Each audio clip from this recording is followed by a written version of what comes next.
Good evening. This meeting will come to order. This is the December 2015 Zoning Board of Appeals.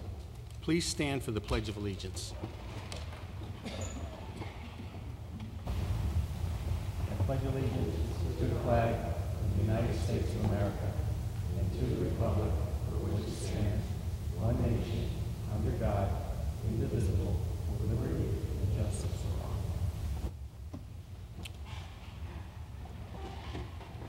Okay, roll call, please. We've had word from Mr. Thomas that he will not be able to join us tonight. Mr. Chizola? Here. Mr. Haberman? Here. Ms. Ferrante? Here. Mr. Soda? Here. Mr. Vicino? Here. Mr. Dubois? Here. And Ms. Eggleston has not joined us yet.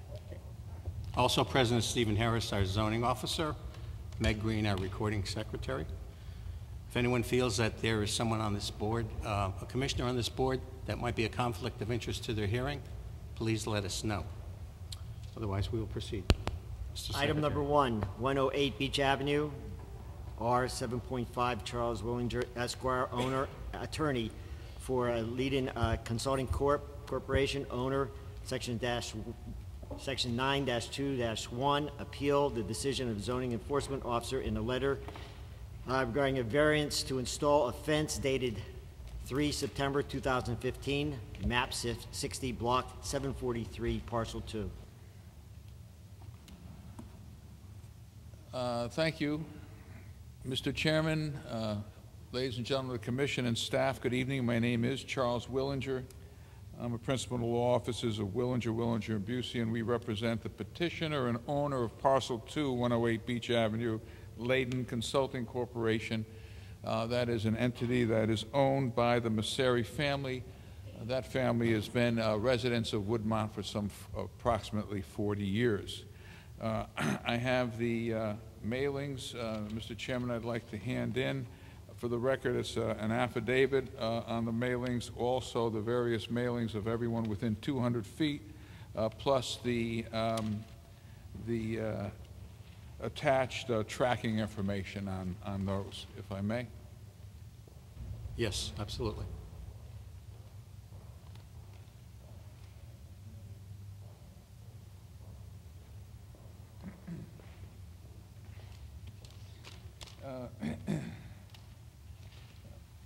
Mr. Chairman, as we did back in October, I would request that you allow me to join or combine this presentation in both items number 1 and number 2 for the convenience of the record.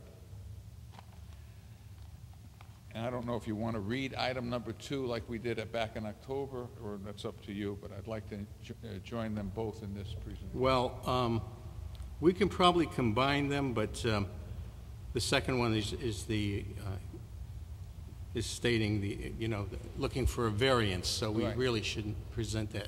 Well, what I mean when I say combine them, not for your decision, you'd have to keep them, but what I have to say now really pertains to both of those, and when we go into the variance application, I could advise you that we're speaking just on the variance. Okay, that would be fine. Okay, thank you. As you may recall, we had a full hearing back in October for both of these applications. Just to refresh your memory, the first application is our appeal of Mr. Harris acting as a zoning enforcement officer, his September 3, 2015, decision, which said that we would require a variance in order to construct a decorative fence 3 feet in height on the front of Parcel 2, which is the side that borders Beach Avenue. That's the ZEO appeal. And we also had the hearing on item number 2, which is the variances of both the sign, assuming you support Mr. Harris's decision, and of our small 14-inch by 11-inch no trespassing signs that we'd like to install on Parcel 2. We had, as I said, a full hearing. Mr. Harris, as you recall, opposed the appeal of his order on the basis that parcel 2 was created after 1930 and never, in fact, existed. His testimony is that the lot didn't exist. It was created in 1947, according to the handout that he had in evidence that night.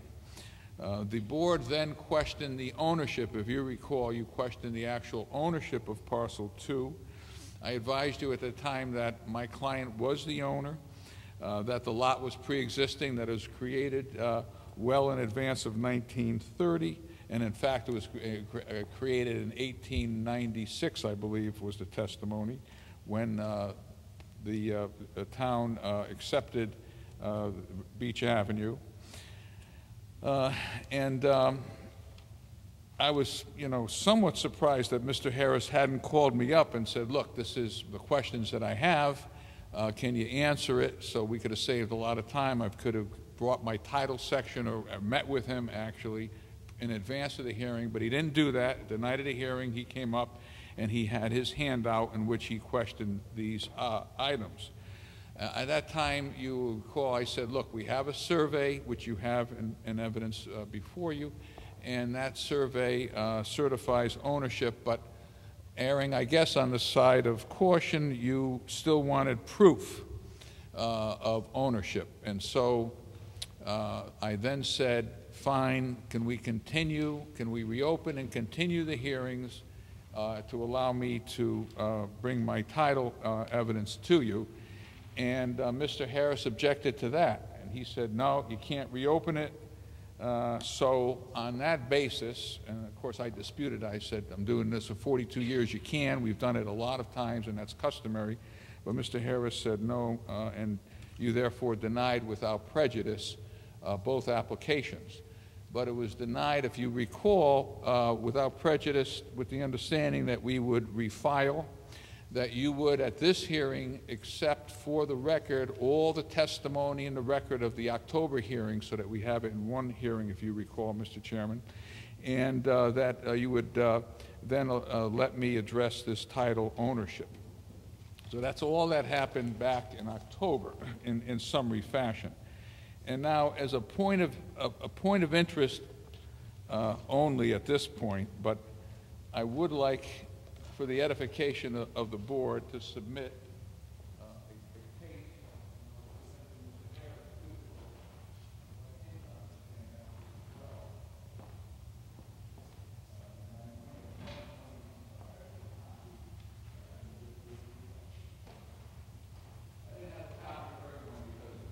Really not necessary. I could highlight it just quickly, but what this is a decision. It was cited in the treatise, Fuller on Zoning treatise. It was a case called Lawson versus East Hampton. The board just had a land use matter before it. There was a motion to close the hearing. Then there was more discussion. After that motion passed, there was more discussion, and the board said, you know what, let's reconsider that motion. Let's reopen the hearing. Let's continue it to another date. That's what they did in that case, and the court said that is perfectly legal to do. And so I just pointed out to you because, unfortunately, we had to expend more fees on the filing fees, on our legal fees. We wasted the month of November because we couldn't file in time to get on for November, and it was just really none of that was necessary. In any event, we're here tonight. I would like to just quickly refresh your memory on what we did in October. As to the, Mr. Chairman, and members of the commission, as to the ZEO's appeal, you'll recall that I introduced evidence in the land records, and our argument, not in the evidence of the zoning regulations, and our argument is basically simple. The regulations, Article 11, of your regulations define lot frontage basically as the part of the lot that is bordering the street right away. The rear lot line is defined as the lot line opposite the street. So logically, the front lot line is the sign that borders the street. And that's how you historically historically have interpreted the regulations. So that the water side would be of parcel 2 is the rear lot, the Beach Avenue side is the front lot. Now, section 4.1.7 of your regulations clearly says, and there's no dispute, that fences that do not exceed 3 feet in height and are located in the front yard may be erected without a zoning permit. So we could erect this fence without a zoning permit or any other approval according to your regulation 417. The next thing we pointed out is that a fence that is less than, that is 3 feet in height or less is not a structure as defined in Chapter 11. And so based on those clear reading of those sections, that there should be no dispute that we could erect the fence. Now, it's a little different with the signs, the no trespassing signs, because the regulations say, and this is where we went into the variance end of it, your regulations say 2 things. If you're in the flood zone and you have a structure, now the fence is not a structure, but the signs technically are a structure, you need a variance. And the regulations also say if you have more than 1 sign on the lot, you need a variance. So there's no question as to the variances. They are needed, and that would be item number 2 on your agenda. We would need the variances for the no trespassing signs that we'd like to install. In reference to the variance request, you recall that we had submitted this booklet.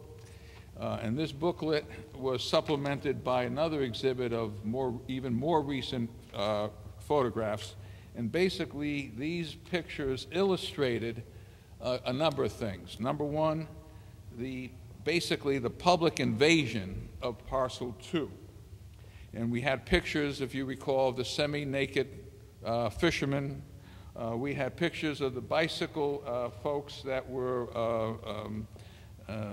riding their bicycles and basically rappelling down the rocks, which would potentially bring a liability not only to my client but to the city. We had pictures of the debris, the discarded alcohol bottles and other debris that was taking place on parcel 2. And the nighttime activity, the fences, and all that. All those pictures were illustrated succinctly and clearly in this booklet. We also showed you pictures, you recall, of the comparable fences and signs that were allowed to exist in Fort Trumbull area and on the beach and waterfront properties, and also on the Gulf Street area. Then we introduced into the record evidence of showing how unique, and that's what you need for a hardship, you need how unique the subject property parcel 2 is. And it is unique. It's unique in its topography. It's unique in its configuration, certainly. It's unique in its location. It's located next to a public beach, so there's going to be a lot of people on the public beach, and those people, a lot of them, knowingly or unknowingly traverse and trespass on our property. And I just tried a case, as a matter of fact, this last Thursday, an appeal. The basis of that variance was location, and during that appeal I showed the judge 42 cases, 42 case law decisions in Connecticut that said the location of property could be the basis for a variance. And so the location right next to a public beach where there's going to be heavy traffic and people, unless we do post these signs and post that decorative fence and install that decorative fence, we're going to get that traffic and that injury to not only our property but really the destruction to the entire neighborhood. So we introduced that, and then we finally introduced evidence showing that if you grant this, we're going to be consistent with your comprehensive plan. We're not hurting anything. We're not violating your zoning regulations. We'll be consistent if this is granted. Then we introduced a petition. We introduced letters of support. You heard other testimony. There were 2 people. One person mildly was seen to be in opposition. The other person who's here tonight was more vocal in opposition. But the overwhelming support of our neighbors. The people most directly affected by this, our neighbors, are in absolute support of this application. And as a matter of fact, you recall there was in the record, there was a letter by the warden of the borough of Woodmont. It was dated October 13, Mr. Ed Bonassi, and he said, just paraphrasing it, that as warden, he received numerous complaints over the years about people littering, loitering, camping overnight. And his most shocking, he said, the most shocking instance was a family that pitched a camping tent and slept overnight on Parcel 2 last August. And of course, the testimony was that it's getting worse. Every year it gets worse. So he urged the board to, on behalf of the borough, to support this application. Now, and then we ended, I think, by asking you, which I'm going to do again tonight, right now, to please put yourself in our place and see how you would feel if Parcel 2 was your property and you had to endure everything we're enduring. You recall during the then we rested, and Mr. Harris got up and he submitted his little handout. I have a copy of it here. You have it in your record. Basically, what he did was to question, in essence, our ownership of Parcel 2, and he suggested that Parcel 2 was created in 1947. Now, that would be a problem if it was created by deed in 1947, because that would be after your 1930 subdivision regulations, and therefore would not be a pre-existing lot. And to that testimony, he submitted his first attachment was a deed dated January 19, 1900, volume 57, page 329 of the land records. And that deed was 3 or 4 pages. It ended on page 331, and you have a copy of that. And Mr. Harris said, well, that was a deed of our residence across the street, and it wasn't a deed of Parcel 2. There was no Parcel 2 reference, no water lot referenced in this deed. And I'm going to assume Mr. Harris unintentionally didn't realize this, but had he looked at the very next page of the land records, and I'm going to submit that in a minute, the very next page, page 332, is the deed of Parcel 2. And that deed is the first evidence of Parcel 2 being conveyed out, and that was in 1900, January 19, the same date, exactly the same date as Parcel 1 was also deeded out. So that was basically Mr. Harris's position, and now we come to where we left off. Your specific question as to ownership. And I have 2 exhibits on ownership.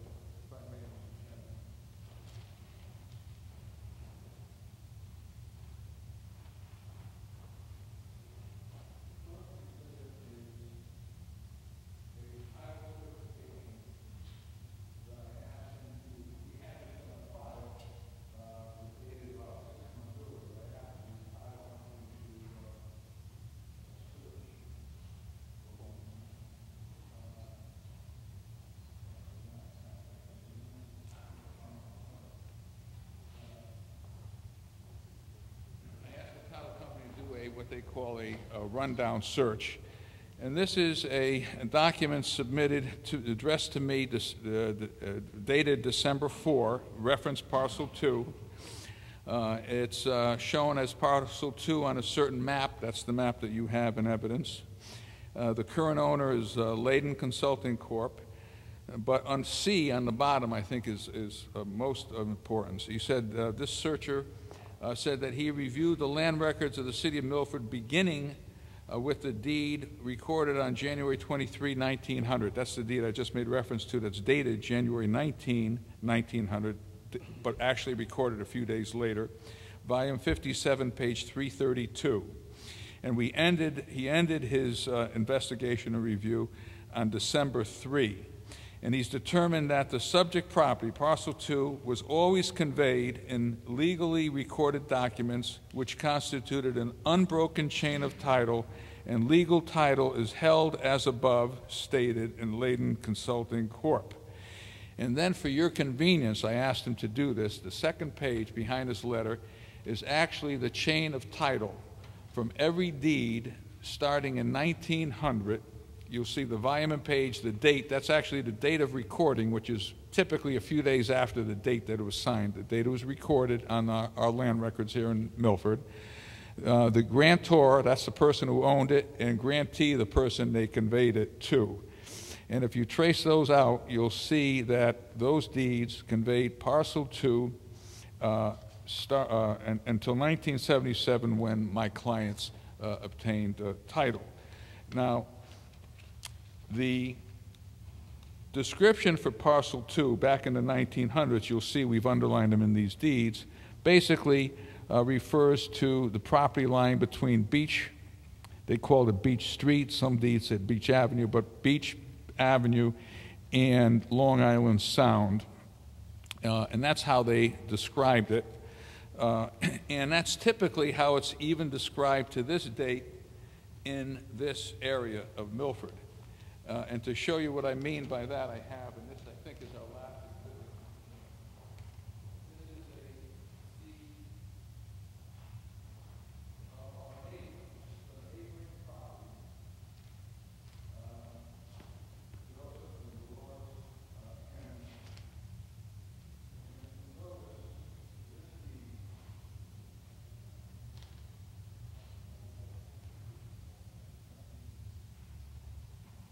this deed. Is a deed of 110 Beach Avenue, and it notes, it was in volume 1630, page 332, and it notes that they have their, what they call their upland lot, 110 Beach Avenue is described, and then it says, and I've underlined it, together with all right title and interest in the land lying between the highway being Beach Avenue, and the area, and the sea in front of the above described lot. That description's picked up from the 1900s or earlier. That's how they typically conveyed property up and down Beach Avenue. So it's no question that parcel 2 has been conveyed by deed since at least 1900. That's where we picked it up. And there's no question that parcel 2 was created, which is, for your reference, is tab A in this booklet. Tab A is when the entire property, 1 and 2, on all our neighbors' property, was divided by the city accepting the dedicated road known as Beach Avenue, and that was on October 12 of 1896. And so, Mr. Chairman and members of the Commission, I guess in conclusion, all we want to say is that hopefully that satisfies your question as to ownership.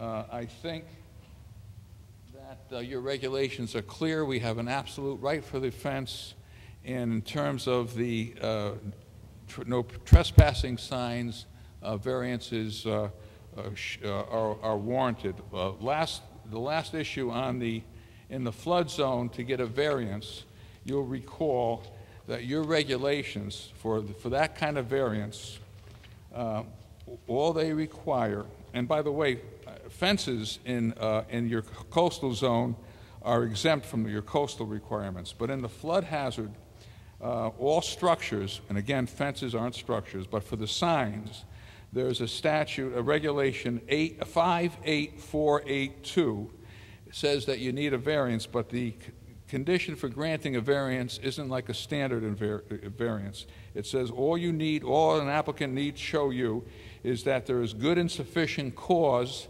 to allow us, in this case, to have those signs. And certainly, if you look at these pictures, you must agree that there's a reason, a good reason for those signs.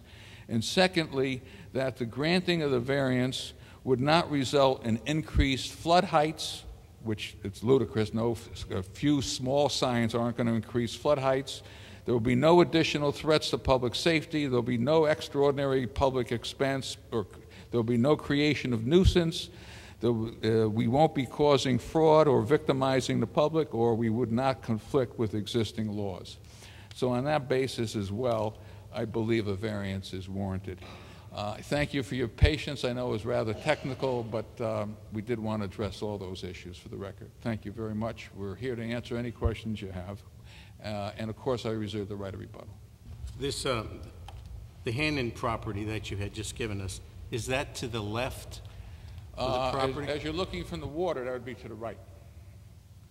From the water, standing in the water looking. So from 108, Yes, it's to the right? yes. It's to the right. So actually you're saying that they also would have had a piece of property on the other side of the road, Yes. but it's no longer there. It's what? It's no longer there, the property. Because the only, It's no longer there? Is that what you said? yeah. I mean, across from 108, there is at least a parcel there. That is, you know, it's being deteriorated, of course, from the Yeah. erosion. Yeah, I do know that the Hannons are here, and I would ask them to come up and address what they own across the street, because I really don't know. But I can tell you that other property owners across the street have actually conveyed property to the town to avoid liability. We choose not to do that, obviously. So, you want? Yeah, they don't have to come up right now. Let's just finish what we're doing. Any questions for Mr. Willinger? Go ahead, Mr. Soda. One of our questions also was who was paying taxes on the parcel? Did you look into that? You know, I'm glad you reminded me of that. We investigated that too. There is no separate tax bill on any of the properties from Beach on that section of Beach Avenue. So we assume it's just in the parcel 1, but all of our neighbors that have the same situation don't have a separate tax bill. If you look on the tax, is this half-acre lot included in the land of the parcel, the first parcel? No. It's not. It doesn't say it's got. Well, I don't know if the taxes include the parcel or not, but I'm saying Well, that. how much land does the tax office say this parcel has? I don't recall offhand. I don't recall. But I also want to say to you, Commissioner, that it just happens that the tax office doesn't have separate parcels or separate bills that they have issued to anybody along Beach Avenue. But that is frankly irrelevant to what, you know, we're asking you to do. That's not the issue. The issue is ownership. Is it a pre-existing lot? Is the front yard Beach Avenue? And all we're asking for is a small decorative fence and a few signs. I don't see it as a very controversial issue. But to answer specifically your question, there is no separate tax bill. Why was there never any police action taken before, through the years? I mean, we know a lot of different people go down there. And we can be talking about this tonight, and the same people that were down there last summer might not be there this summer. It's for a few reasons. In the past, on occasion, we had asked the warden police official to help police that area. And by and large, that kind of worked. The only problem is every weekend you'd have to call them. The fact is that it's getting worse and worse every year. This summer was really intolerable. Last summer was bad. This summer it was intolerable. The few nice days that we had since our hearing, the nice weekends, same issues we had with a lot of people there. So we've called the police probably a dozen times, and they just, I don't know if they're too busy or what their issue is, but calling the local police just hasn't been effective. Go ahead, Mr. Soda. Does the I know years ago the borough had their own beach patrol. Do they still have that in the summer? They do. My understanding is they have, the borough has a police officer. Steve, isn't that right? Yeah, they do have a police kind of a patrol. One of the things that's troubling me, I mean, if I came out my front door and there was a guy camping on my property with a tent, I'd be right over there getting him off it, you know what I mean? Well, believe me, we have on a number of occasions, but we end up getting in confrontations with the people. But when that tent went up, we called the police department, we called the local borough, and that's, you know, that's basically the reason why we're here. We need to advise the people that we own the property. It's a fundamental, actually a constitutional right that you have as a private property owner.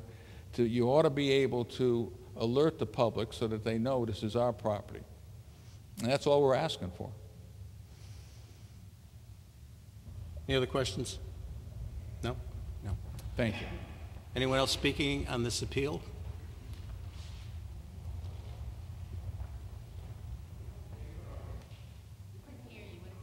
Anyone else speaking on this appeal? In favor of this appeal? Joe Hannon, 110 Beach Avenue. I'm in total. Joe Hannon, 110 Beach Avenue. I'm totally in favor of this proposal. And just to clarify, as far as ownership, as far as the beach, we do own the seawall in front of the house. We own the sidewalk. Susan Jacobson's of the DEEP stated that if we replenish the beach to pre-Irene damage, that we would, you know, that becomes our property again. At the point now, the high tide does almost touch the wall. But because it was a catastrophic event with Irene and Sandy, that property can be regained.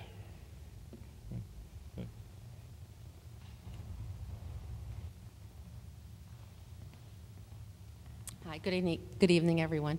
My name is Dolores Hannon, 110 Beach Avenue. And I would like to state that the last time that we spoke, I think maybe Mr. Soto, someone mentioned the fact that we had a sign up right in that area that the borough had put up. And they have since taken that sign down. And I think that sign always made it very confusing for people, because if you walk down there or drive down there, you would just assume from seeing that sign that their piece of land was, you know, Woodmont borough land. So I think the fact that the sign is down is very good. And I also, even though I don't love the idea of having, you know, the no trespassing, I think it is in the best interest of everybody, because then people will know that there's not just a new little fence there, but that is private property. And I think there's still confusion about that. And I do think we've had the police there a number of times for different things. When there was this past summer, there was a young man, let's say he was homeless, but known to all of us, and he ended up being out on their property in a lean-to for a couple of nights. And I called the police, and the police came, and I said I was very concerned about this young man and the fact that this is where he's been sleeping for 2 or 3 nights, and they, you know, did the best they could. But I called someone at the State Department too. So there have been, you know, he maybe would have been there anyway, but the fact that there were other people being there for long periods of time. And the police actually told me, one of the police officers told me, that until they knew for sure that it was privately owned, they wouldn't say anything to the people, because they saw the sign from the borough up. So now that dispute should be solved, and the police shouldn't have a problem if anybody were on that property. So I do think the signs for no trespassing would be helpful, at least to make sure that everybody realizes that, you know, that yes, that other sign is down, and now there's a nice fence up, but you would think the fence might be enough, but it might not be. So I think that's being fair to everybody. And I just also want to say that it doesn't mean that someone said to me, oh, well, people won't be able to go fishing there anymore, because it is a great fishing spot, and people come from all over to fish there. But there is a way, as Attorney Willinger said, there's a public beach right next to their property, and they can go out on the rocks that way, all the way out to the end where the fishing is its best. So it's not going to barricade anybody from doing that. Okay, thank you. Thank you. Anyone else speaking on the appeal? Mr. Harris?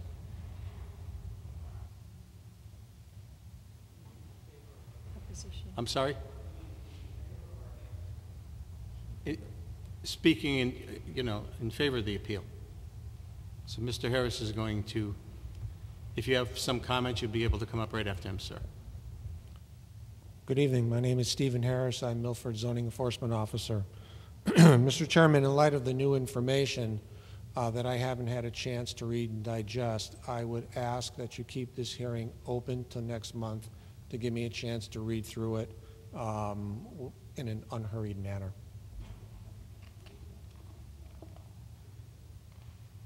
Okay, thank you.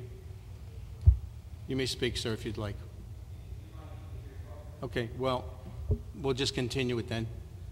If you have a few comments, you're welcome to come up.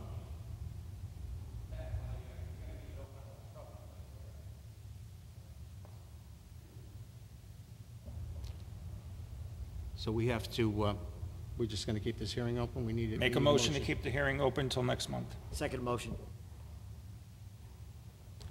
Okay, we have a motion to keep it open, and a second. Ms. Ferranti? With the motion. Mr. Haberman? With the motion. Mr. Soda? With the motion. Mr. Vicino? With the motion. I'm with the motion. Continue.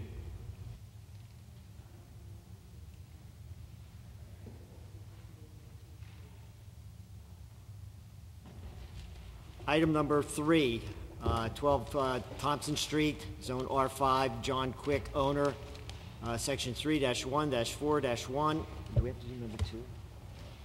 No. Okay. Side yard setback to 3.1 feet where 5 feet required for new garage, map 35, block 441, parcel 21. Good Hi, how evening, are sir. you? My name is John Quick from 12 Thompson Street. We're going for a variance. We're hoping to get this approved. We're trying to get a driveway on the side to get into the garage. The lot kind of pies off in the back, so trying to get out of the driveway to back out, it's tight quarters there. So every inch makes a difference here. That's why we're trying to, move it in a couple feet to the one side there. I have spoke with both of my neighbors on each side, and they have no issue with it at all. Actually, Alex, the one that it would, I guess, affect the most, kind of likes it because it gives them a little privacy. They're tight yards, so you are kind of right on your neighbor for cookouts and whatever. So it kind of gives him a nice little wall, and he won't have to look at my car. So it also gives me a little bit of backyard. Someday I hope the grandchildren can play there, but that's kind of a nice fit for that property. I can match the house so it looks nice too. So is this going to be, it's going to be a garage with, is there going to be side doors, or what is it? It's going to have a garage with doors, I guess, on the driveway side. We're going to put 2 doors because it is tight. There's only about 21 feet on the back part of the garage there, which is tight to get out of.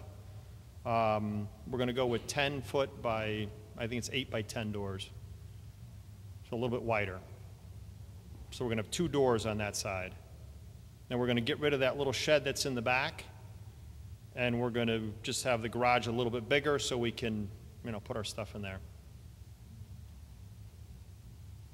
Any questions for this gentleman? So it is a 2-car garage, the doors are wider, and there's going to be extra room to store stuff. Right. Getting rid of the shed, and you're moving it towards the house. Is it going to be connected to the house? Connected right to the house, yep. Okay, you have a breezeway there or something. right? Yeah, well, that's part of the house now. There's heat and air conditioning in there now. So what we're going to do is we're renovating the house. I don't know if you had a chance to go by there. We're doing, quite a bit of renovation. And we have a hip roof system, and we're going to do the same thing with dog houses front and back. And we like to match that on the garage, so it ties it all in together. So is there going to be a second floor to this? No. No, Nope. so no storage or anything? Storage up above. There will be storage up Just above, like a yes. crawl space? Yep.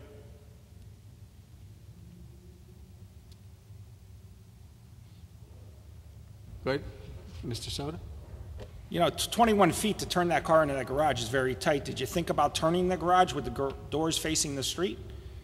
And maybe making it If 24, 26 foot wide? If I take the garage and I kind of put it in the back, I lose all the yard, and I have more driveway, so now there's less green space. You know, there's really no yard at that point, because if you take it kind of where the shed is and you put the garage across the back there, now my driveway goes that way. I have enough room for a little table behind there, but it's tight. 21 feet, because I tell you what, I built a house about 20 years ago, and the surveyor did 25 feet, and we could only get into one of the garages.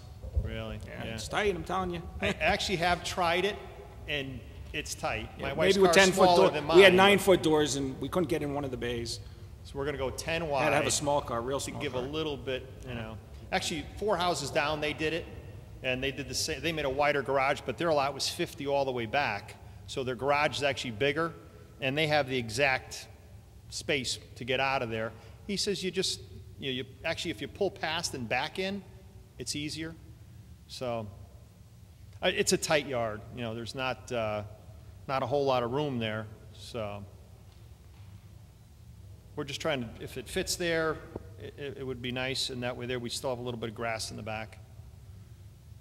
I assume you looked at angling it a little bit, the Yeah, garage. you know, I tried it a couple and you can different still keep it ways. connected. but Right. It's angled. We want to be able to just pull in there like this and then back out on the little turnaround and drive straight out. A lot of times there's cars parked in the street, so backing out is a little bit of a chore. You have to K-turn it to get, you know, I know my neighbors right across the street, you know, they park there quite a bit, especially in the summer. It's, you know, everybody parks on that street, and there's not really room for cars on the street. So that's what we're, if we could drive out forward, it would be a little bit better. Is this going to be attached to the sunroom? Pardon? Is this attached to the sunroom? Yes, yes. Yep.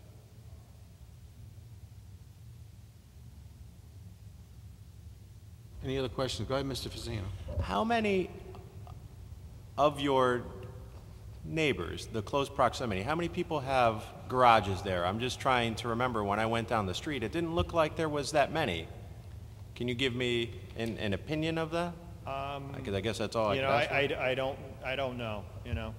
I know that 4 houses down, they did this exact setup, and they're about 3 feet off the edge. It's a new house. They did knock a house down and built a new one.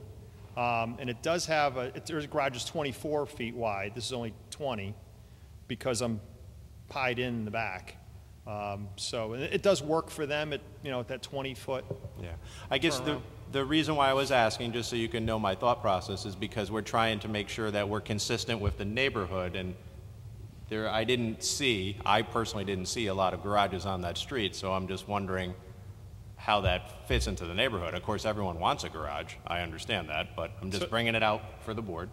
To the right of me, there's I guess it looks like a 2-car garage, the blue one right there.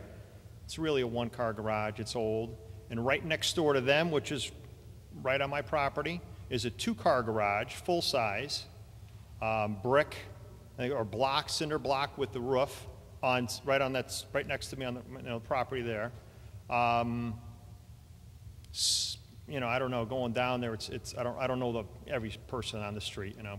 And thank you. And then I wanted to follow up on the other statement you made. You said that you had talked to both of your neighbors. Did they provide anything in writing with support, or are they here tonight? I'm just curious. No, actually, I could have gotten it in writing, but I heard it doesn't make, you know, I don't know. I guess they have to come here or something, I don't know. But believe me, there's, you know, if that helps, I could get something in writing from either one of them. I just wanted to follow up on that. Okay, Yeah. thanks. So. Anyone else? Yeah, we were going to question you and ask you if you could have centered this more, but it's like there's no other way of getting in the It's garage. not really it's tight. It's, you know, that's why I'm only going 20 feet. Even that's kind of shallow for a garage depth-wise. I'd like to go bigger. But if I put it in the far back, which is an option, but then I have zero grass, and I have all driveway. This kind of, with that property, seems like the best fit to still have some yard left and still get the cars, you know, in a garage. So your hardship is the shape of the lot or the... It pies off in the back there, believe me. It's 2 feet, but I actually lose about 6 feet. Every other lot is 50, you know, they're square lots, so or rectangular lots. This one pies off because of Seaside. The two lots to the right of me are Seaside.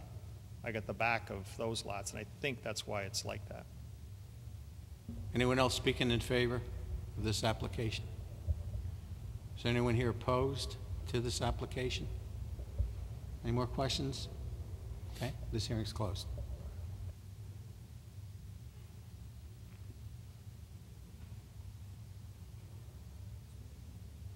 All set? Yeah, we'll have an answer for you shortly.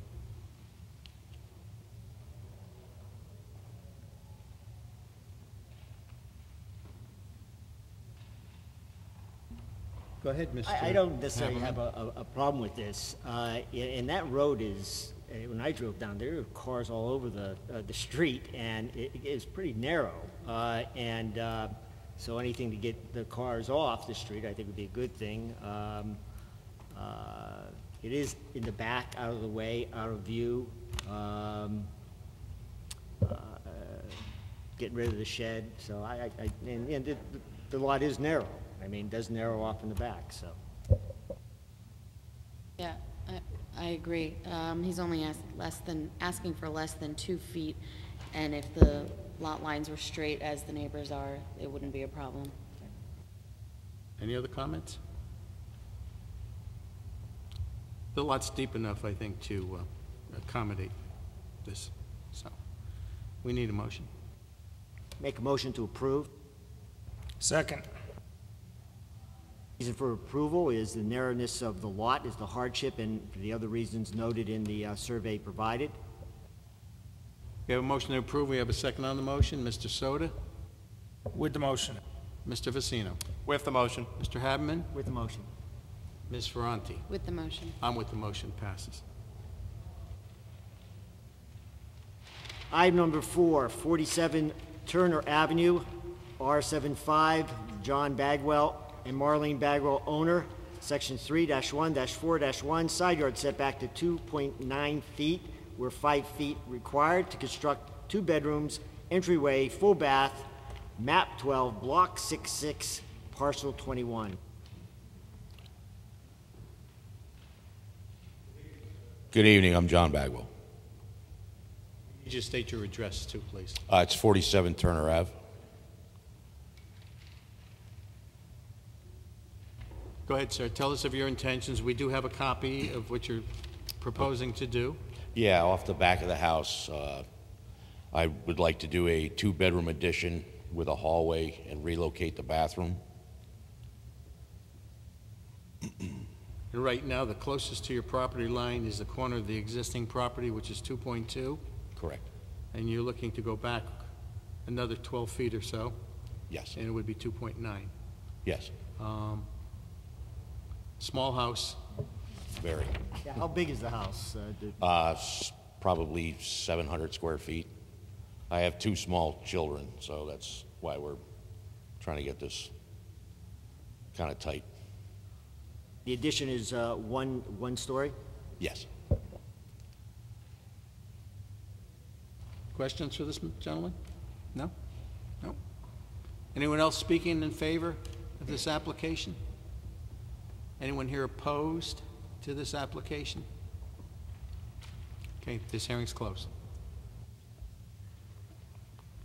Thank you. Well, I don't have any problem with this. It looks like it's a very needed variance for a family. It's, Mr. Soda? I mean, if there's ever a case for a hardship, this is it, the way the house is positioned on that lot. I mean, If the house were straight on the lot, again, it wouldn't be a problem similar to the last one, so. Right. And the good news is the nonconformity is obviously smaller than is less than a nonconformity that already exists, so. Who wants to make a motion? I make a motion to approve. Second. Motion to approve is based on the hardship of the house being set almost diagonally on the lot. We have And a motion to approve, and we have a second on the motion. Mr. Soto? with the motion. Mr. Vicino? With the motion. Mr. Haberman? With the motion. Ms. Ferranti? With the motion. I'm with the motion, it's approved. Item number 5, 990 Naugatuck Avenue, Zone HDD, Stephen Bellis, Esquire, attorney for Recycling, Inc. Can we just hold on for 1 minute, sir? if Yes, you don't mind? absolutely. I just want to, we just said we need a technical break, about 5 minutes, about 5 minutes. Thank you.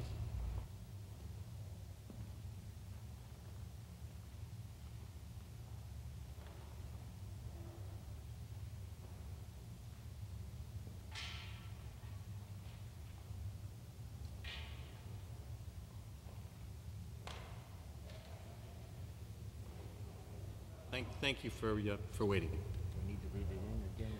Did you read it already? Why don't you read it in again, please?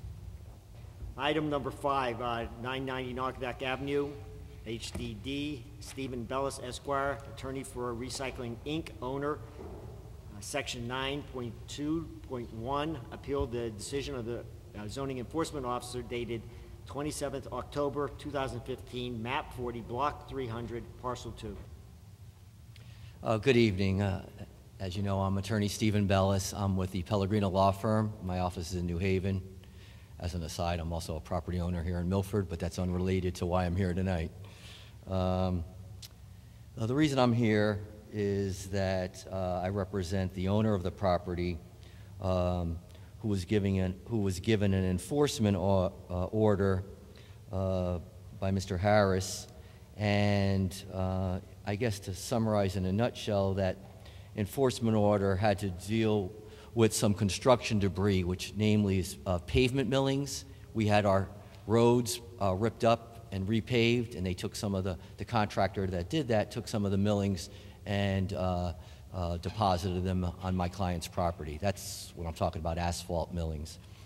He also wrote in his enforcement order that there were some junk vehicles on the property and some waste oil tanks and drums of petroleum. And the reason that I appealed it, I guess, is twofold. The reason we don't think that there were any violations of the zoning regulations, because this property, I guess you're all too well familiar with it, but this property goes back to when it was the Gulf refining property, and there's a map in the town records that go back to 1913. I have Mr. Barrett, who's here. He was a prior owner of the property, and he purchased it in 1955. It was always used for with oil tanks and oil refinery and drums of petroleum. And Mr. Barrett had always had construction business, had always had, he called it salvage or recycling business. And so I am making the argument that it's a pre-existing, non-conforming use, that the material that was cited in the zoning enforcement officer's report is not applicable because of this pre-existing use. I also have Darlene here. She was involved as an owner of recycling, and she's familiar with the permitting process. The owner got some permits, and I'll have her briefly describe those. It's our position that the Solid Waste Act preempts the local zoning regulations, and it would be those Solid Waste Act that would have the jurisdiction, is what I'm saying. And you say, well, how do you come up with all that, Steve? And the reason I do is that there was a decision by Judge Hiller as part of some litigation concerning this property, and Judge Hiller's decision basically said that. And I'll give you a package of material, but it looks scary, so I figured I'd speak first before I handed it to you. But basically, Judge Hiller's decision says just what I just says exactly, that the local zoning laws are not applicable in this particular case because it's preempted by the Solid Waste Act. So I have a few things that I'd like to show you, then I'll bring you the books, and one of them will make you at least laugh a little bit. The first one are some photos. What we're talking about, and I have other materials.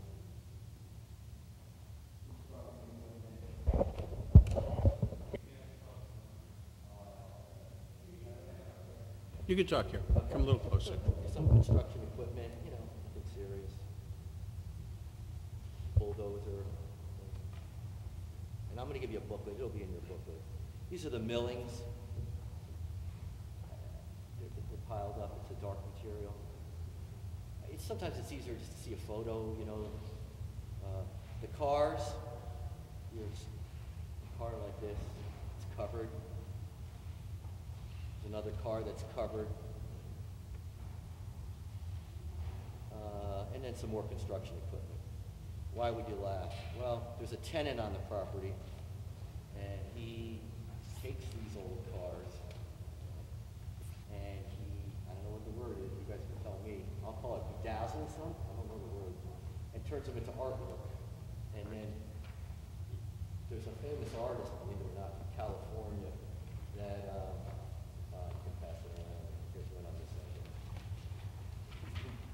who started this kind of thing. They put, I don't know what, little beads and whatever you may call it on the cars, and then he enters into contests. These cars were entered into the Puerto Rican Day Parade, and I think he wins some awards on it. So those are why the junk cars are there.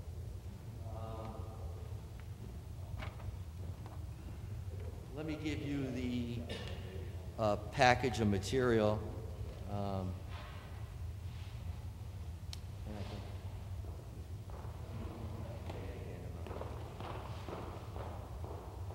I'm not going to go through each and every one of these documents, but I'm going to paraphrase a little bit.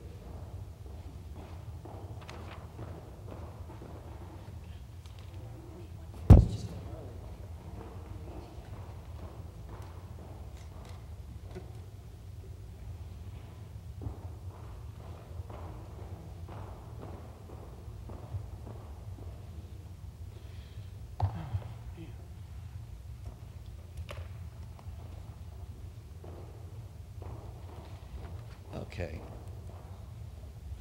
If you go, does everyone have a booklet?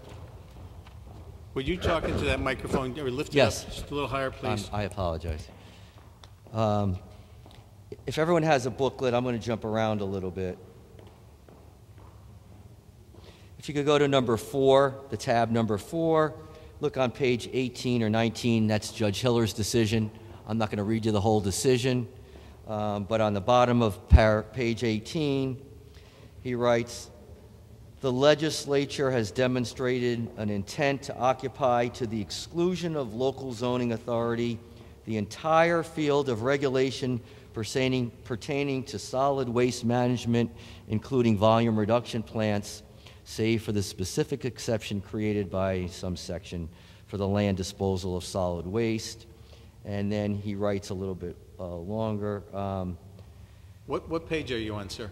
Oh, 18. Because we're on section 4 and 18, but it's not. We're not going along with the wording that you have. Oh, it's right. Last paragraph.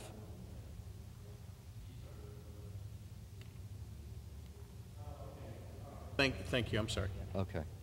As I said, I'm not going to read the whole thing. I was just trying to highlight what I was saying before. So you have Judge Hiller's decision.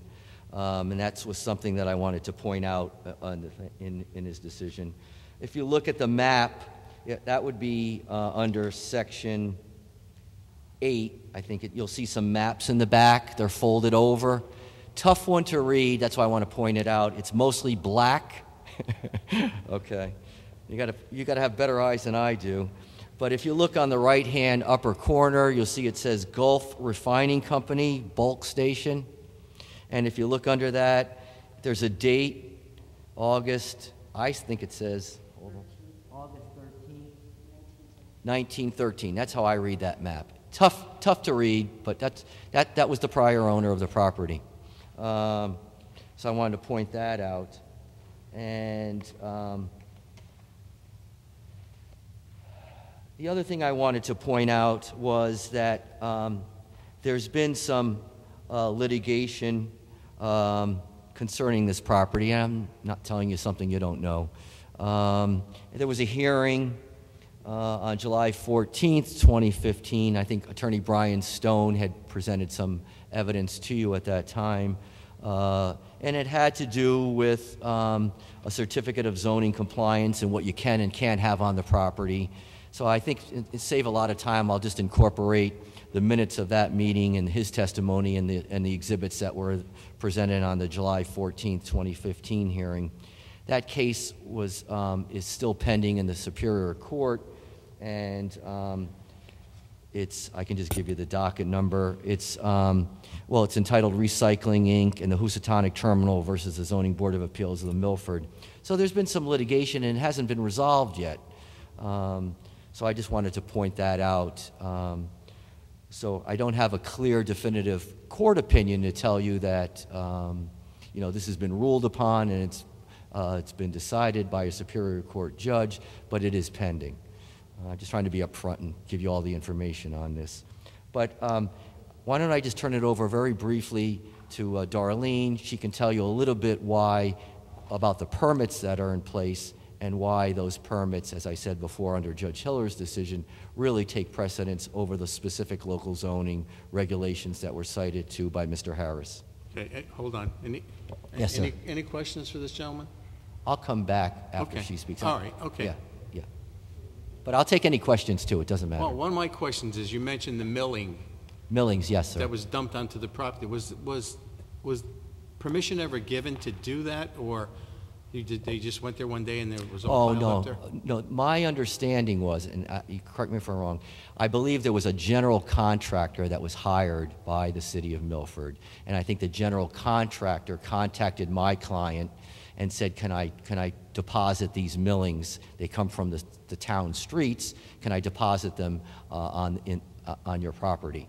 And my client said, yes, you can.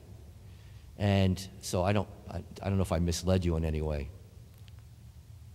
I was just wondering why that would have, And then how that affects things. How that what? How it's dumped there, whether it's spread out or just, and it was a matter of how it got there and if permission was given to put it there. That was my question. Yeah, I don't know if permission was, I can't answer whether the city of Milford gave permission. That I can't answer. The way I understand it is, as I said to you before, my understanding was a general contractor was hired to do this work for the city of Milford, and that contractor said to my client, may I put these millings on your property? Okay, thank you. I believe that's what happened. Okay. Yeah. But they are definitely the millings from the town of Milford, from our roads. Yeah. Go ahead, you want to give them a little? Good evening. I'm not quite sure who was on the board when I've been before. We need you to identify yourself. My name is Darlene Chapdelaine, former owner of Recycling, Inc., owner of Action Consulting and Associates. I was asked to... I don't have an address. We need an address for you, from you. Pardon me? We need an address. 86 Lake Road, Dayville, Connecticut, 06241. Thank you. You're welcome. What I'd like to do is direct your attention to Section 6 of the binder the compilation of documents that I had put together. Section 6 defines what clean fill is in the state of Connecticut, what the regulatory process is, what the regulations are today, who regulates it, who doesn't regulate it, and what is required. On pages 4, 5, 10, 11, 12, and 18, It clearly addresses asphalt millings, pavement fragments, and the beneficial reuse, the recovery efforts, and how it stands today before DEEP. Asphalt millings are not regulated by the local municipalities, or at least not as of today, for Recycling Inc., because it's part of the recycling general permit. It's part of the volume reduction permit that I had applied for and gained, and it's actually reused on the site. These millings were brought to that facility, to that property, to repair the driveway, the pavement, and for a base of existing conditions that are already there. They're an exempt material under DEP regulations, and Judge Hiller, his decision on page 18 and 19, actually it's very clear that anything to do with the solid waste industry as it relates to Recycling Inc., it's preempted by his ruling. So the whole section in 6 goes over what the state defines as clean fill, exempted material, regulated material, the proposed regulations that they're planning on adopting, and the regulations as they stand today. As they stand today, it's exempted, it's non-regulated, but DEP does enforce it if you're a processor of an asphalt plant, and if you're going to generate that particular material.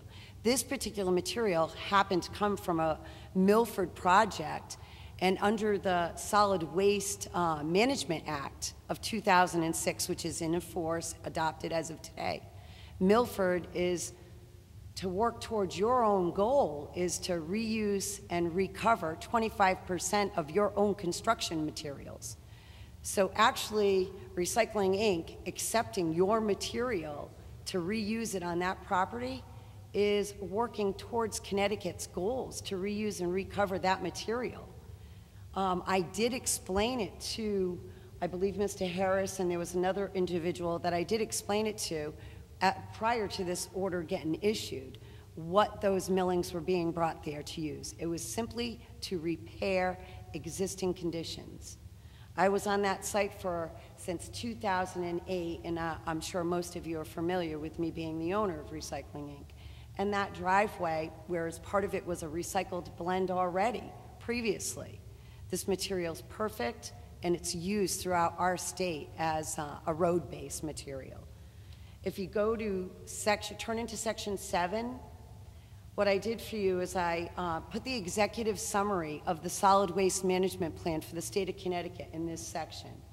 This section clearly shares with this board and commission members what Connecticut's goals are as far as using this type of material, what the recycling rates should be, and why this is the perfect location. Milford needed a place to put this material, a cost-effective place to put this material, where it could be reused and not just disposed of. Either that or you would have had to pay for it to be disposed or brought to an aggregate facility where you would have had to pay to dispose of it, because they charge. They don't just accept the material for free, because they've got to stage it, stockpile it, and they also have to process it, because the material can't sit there forever, because it'll turn hard as a rock. It's got to be spread, and it can't sit there for like a year or 2 years subjected to the weather. You'd have to reprocess it. It also goes into this section on page 1. You're going to see under waste and materials management, marine terminals are regulated by DEP. Judge Hiller's decision doesn't just speak to garbage and recyclables.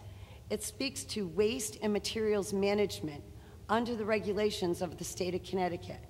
And marine terminals are regulated by DEP. So those fuel tanks, the tanks that I saw that have been there were part of my recycling facility. They're inside and they're regulated by DEP. When I looked at the pictures recently, which they're not all in this submission, but some of them are in section 4, the tanks I believe that he was concerned with was like a 250-gallon fuel tank that we had as a part of my limited processing permit, where we would, if somebody put oil into something, we would actually convert the oil into this tub and then it would be processed somewhere else. Someone would come in and remove it. The tank is empty. and it's just it's sitting inside the garage. It's not exposed to the environment, doesn't pose a pollution or a hazardous waste. Same with the millings. The millings are not a hazardous waste. They pose no threat to the environment.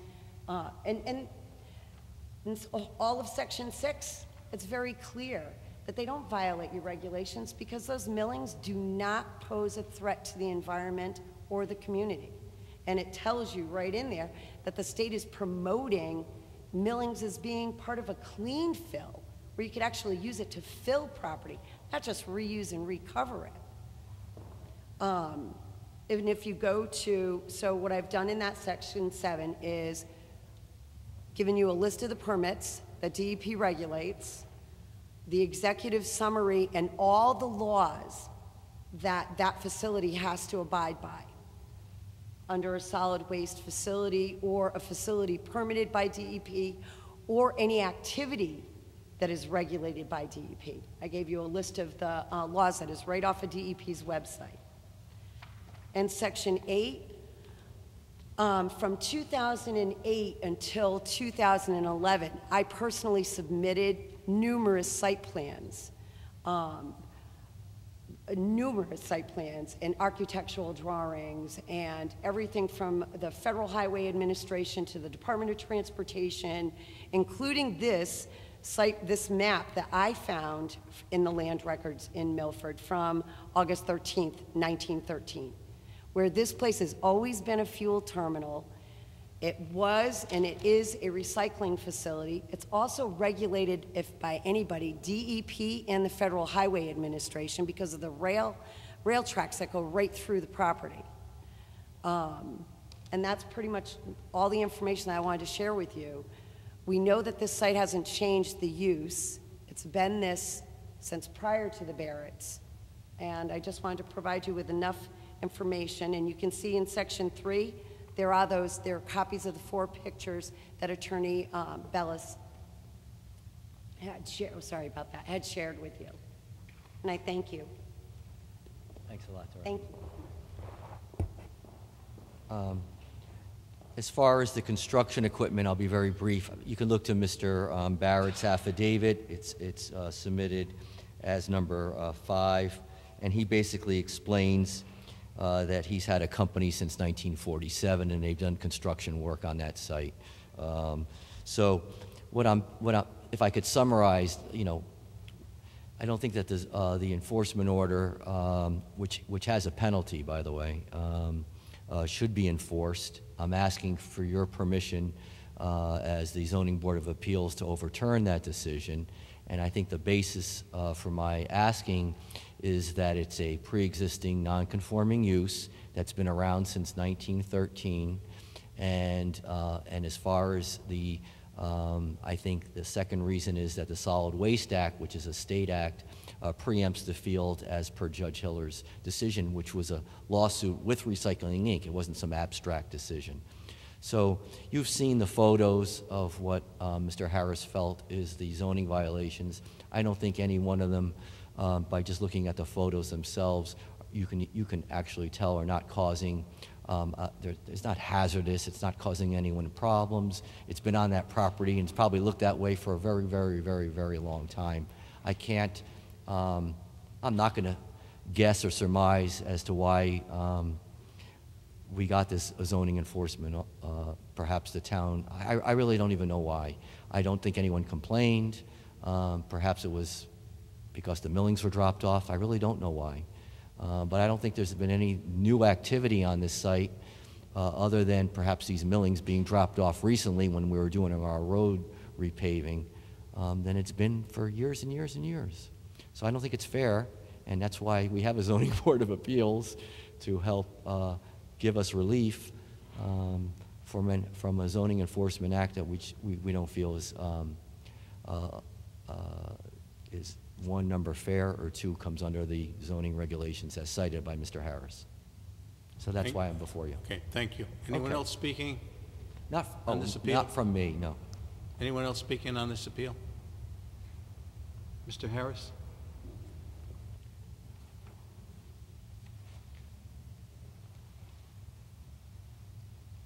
Let me clear my stuff for you. Hang on a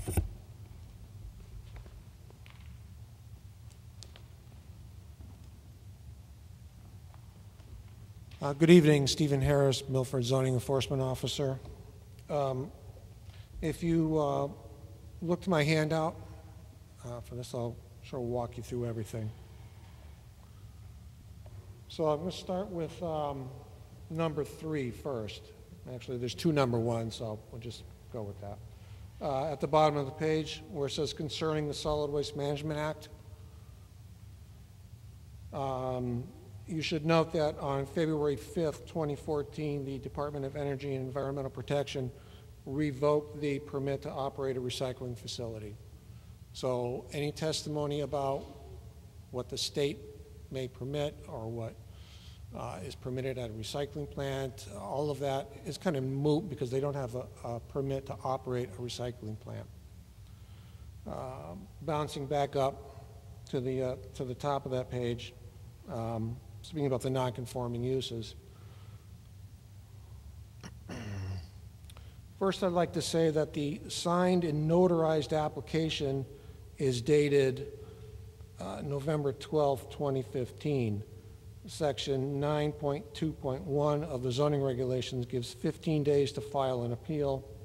The appeal was filed 16 days after the date of the order. The appeal is untimely. Next, concerning the claim of pre-existing non-conforming uses, property owner has the burden of proving the existence of a non-conforming use, and there are some sites there. And to establish the existence of a non-conforming use, the property owner must demonstrate that the use actually existed at the time when such use was legal. This applicant has not submitted any hard evidence to support the claim that those uses were legal at any time. And even if it was demonstrated that those uses were legally established, this is a quote now, it is a general principle in zoning that non-conforming uses should be abolished or reduced to conformity as quickly as the fair interests of the parties will permit. In no case should they be allowed to increase, end quote. So, if we take a look at section 6.2.7.1 of the zoning regulations, that deals with abandonment.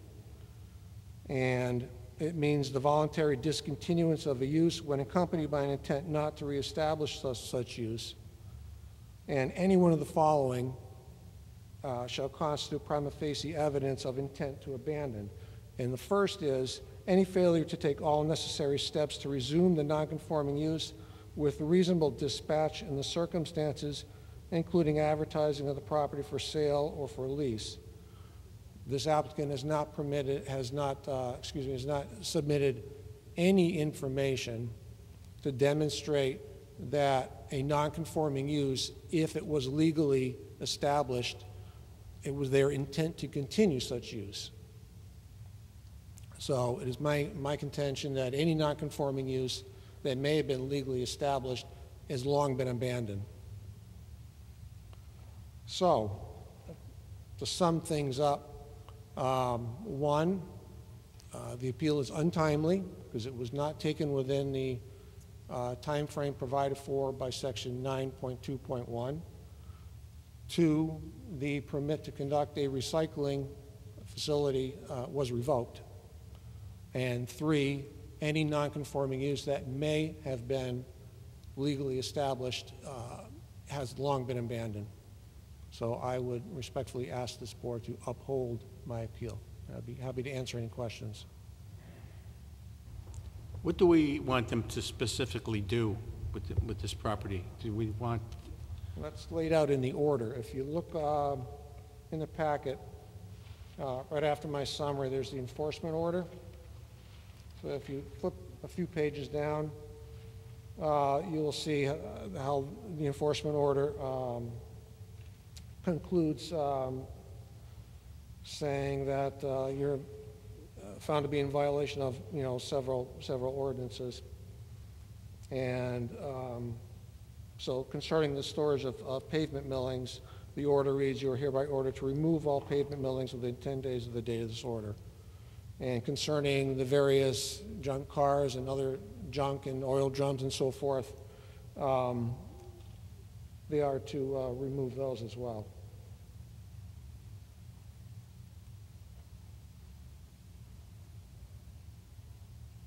Right, Mr. Soto. So your position is that the property was legally abandoned, and that, Go ahead. and so is there, what's it zoned for now? Anything, or it has to be reapplied for any type of use? I believe the zone is LI, I'd have to go check a map. I believe the zone is LI, limited industrial, but I would have to check the zoning map. And my position is that concerning the claim of a nonconforming use is, one, the applicant didn't submit any evidence to establish the fact that they had nonconforming uses, and two, if they had submitted such, they haven't submitted any information that speaks to that use being intentionally continued. So my position is, A, we don't have a legally established nonconforming use, and B, if they were established, they were abandoned. But it is zoned for limited industrial? Yes. And is the stuff that's there now under, that you cited in the order, is that allowed in limited industrial zone? No, it is not. No. What this board is charged with is enforcing the Milford zoning regulations. So the state may allow or permit X, Y, and Z, but this board is charged with looking at our zoning regulations and saying, well, okay, what do the local regulations permit? Mr. Harris, just so that we have the information that can help us make the right decision, I think this is zoned for HDD. So, yeah, that would be correct. I am corrected on that. So how does that impact your Well, statements? Just so that we have it straight. Well, I can walk you through the enforcement order, which gets a little convoluted. So concerning the pavement, if I'm reading from the order itself, concerning the pavement millings, they're in violation of section 3.12.5.1, prohibited uses, which references section 3.11.5, which points to section 3.11.5.5 and 3.11.5.7, referencing section 3.10.5.7, prohibited uses, and so forth, and you can read it for yourself. But there's a lot of back and forth as to what's permitted and what's prohibited in the zone. So if you follow the bouncing ball, if you have the book in front of you and you follow the bouncing ball and you flip back and forth, you figure out what's allowed and what's not. These sections could be written better, I admit. So in the end, they're not allowed to have the processing of earth materials, which is what road millings are. Despite what how the state may define something and what the state may permit in the abstract is one thing. What local zoning describes and permits is what matters here. Go ahead, Mr. Soto, go ahead. And when you went down there and looked at this stuff, were the millings piled up or were they spread out as a road? Both. There were numerous piles, I want to say maybe 10 to 12 feet high, and a lot of it was spread out to a depth of a sloping depth, maybe 4 feet high at the most. So there would be piles here, and then it was smoothed out in like a ramp, like a long ramp. Well, one of our questions was, how did that material get there, and who gave them permission to put it there, or was it illegally dumped there? Well, when I was there with the police officer, on our way out, a large dump truck came down the roadway, and we stopped him, and if you look through the packet, there's a photograph of that truck. So he was actually a subcontractor for the main contractor for the road milling, and I guess they were told that they could use, someone had told them that they could use this address to put the road millings on. Yeah, go ahead. Just to your point number one about the timeliness of the appeal, Yes. the fact that it was the 16th day, does that make this all moot? Can we still hear this and make a ruling, given that it was submitted late? Section 9.2.1 provides for a 15-day window to take an appeal from the date of the order. And the signed and notarized application was received by us 16 days after the date of the order. So the date of the order is October 27th, and the application that's signed and stamped by the Notary Public is dated November 12th. So in my opinion, that it's past 15 days, it's an untimely appeal. Any other questions for Mr. Harris? No? I mean, from the Mr. pictures Serta? in your packet, it does kind of look like a junkyard to me. It does not? Oh. No, it does look like a junkyard. Looks like that to me, too. Any more questions for Mr. Harris? No? Okay, let's see here. Mr. Bellis?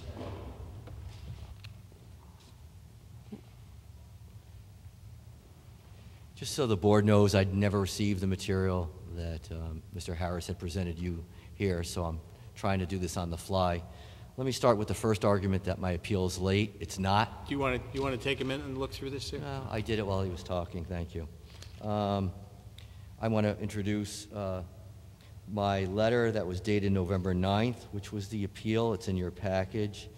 And a receipt that I have from the City of Milford, where you pay the $260 with the appeal. And that's dated November 10th, and I'll introduce the receipt.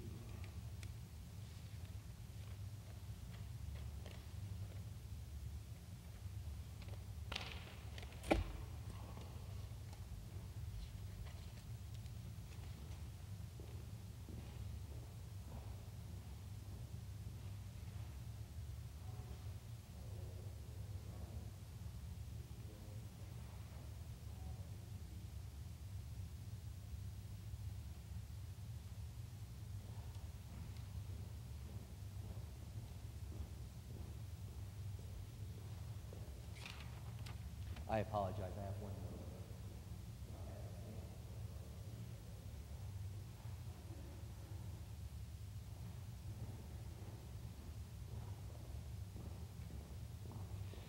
So, it's not late. The next thing I'd like to address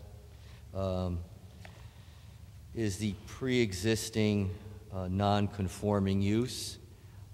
Mr. Harris is citing some law, and the law says basically that if you have a pre-existing non-conforming use, the law's clear that the owner has to show an intention to abandon that use. That's what the law says. And I have two documents. One you have in your booklet. It's Mr. Barrett's affidavit, and I'll refer you to paragraph 22. And I'll read it into the record. The Barrett family, by and through themselves personally and their businesses, has never abandoned any of their uses. That shows he's a property owner, and he's the one who has to express that intent. The second thing I'll give you is an affidavit from Darlene, and she basically says in this affidavit that it was David Sulkus, the city planner, who prohibited the use as a result of the amendment to the zoning regulations, that use being a recycling center. So she was prohibited by the town. The owner, Recycling Inc., never showed any intention of abandoning its use. So you have the Mr. Barrett's affidavit, so I'll give you Darlene's affidavit. That came in, let me give it to you.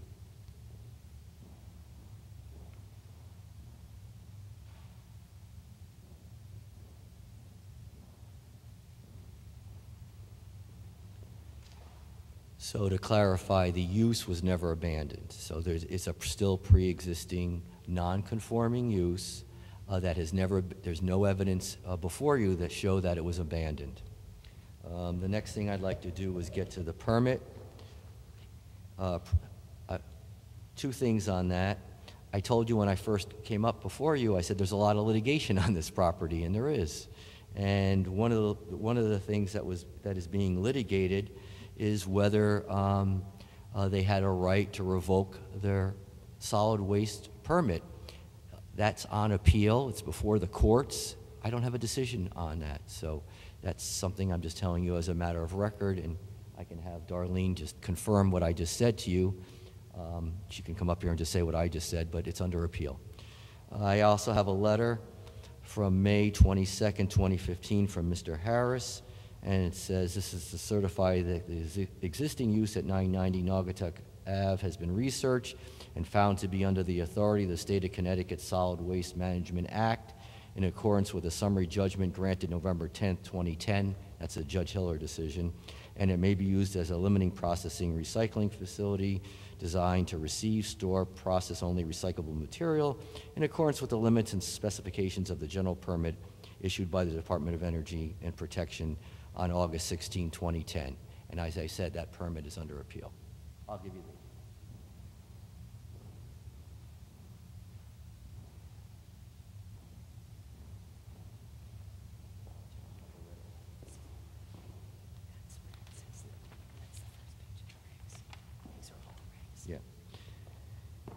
I think the gentleman here corrected. We're in an HDD zone.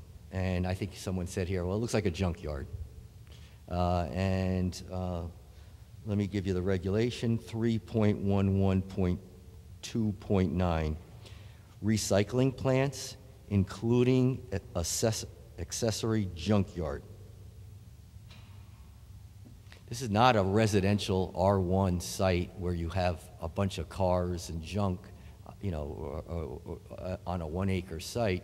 This is an industrial zone that allows for this sort of thing when you have a recycling plant. I understand and I get it. If I were a neighbor and I had my house and these people had this kind of stuff on their property, yes, that would be a violation of their zoning regs. You have a question? Go ahead, Mr. Okay. Sir. Yes, My sir. question to you is, if the recycling permit was revoked, how can we call it a recycling place now? Until you go through the courts and the judge reverses it or denies it or whatever. Well, that's just it. There was a permit, absolutely was a permit, okay? So the use was always there. Then for whatever reason, it was revoked, and that's being appealed. But it goes to show the intent of the property. You know, it was never abandoned. But I mean, legally, right now, the permit's revoked. It's not. As a solid waste recycling plant, to answer your question, we don't have a permit. Which under that allows the junkyard part, correct? No, that's not correct, is it? I can let her. I don't want to misspeak. I'll let her answer your question. Can you answer that specifically? You got to come up there. When it comes to the recycling of actual automobiles itself and that recycling, it does not fall under the Solid Waste Management Act itself. When it comes to the recycling of the metal parts, like you'll see, I just looked at some of the pictures for the first time. Some of those metal parts should be in a container and should go to the metal scrapyard, like Sims Recycling or Metal Management. However, my permit's under, if I may, one for the second. The permit itself is under appeal. That does not invalidate Judge Hiller's order surrounding my corporation when I owned it, or Gus Curcio's corporation as he owns it now, and I'm sure Attorney Bellis will speak further on that. Judge Hiller's decision still stands. You cannot take away the preemption that I won successfully in the court of law. It doesn't matter, you're not DEP, I'm not DEP. That's an argument that's in court right now. It still stands. Judge Hiller's order has never been reversed, has never been appealed, and it's been standing for several years now.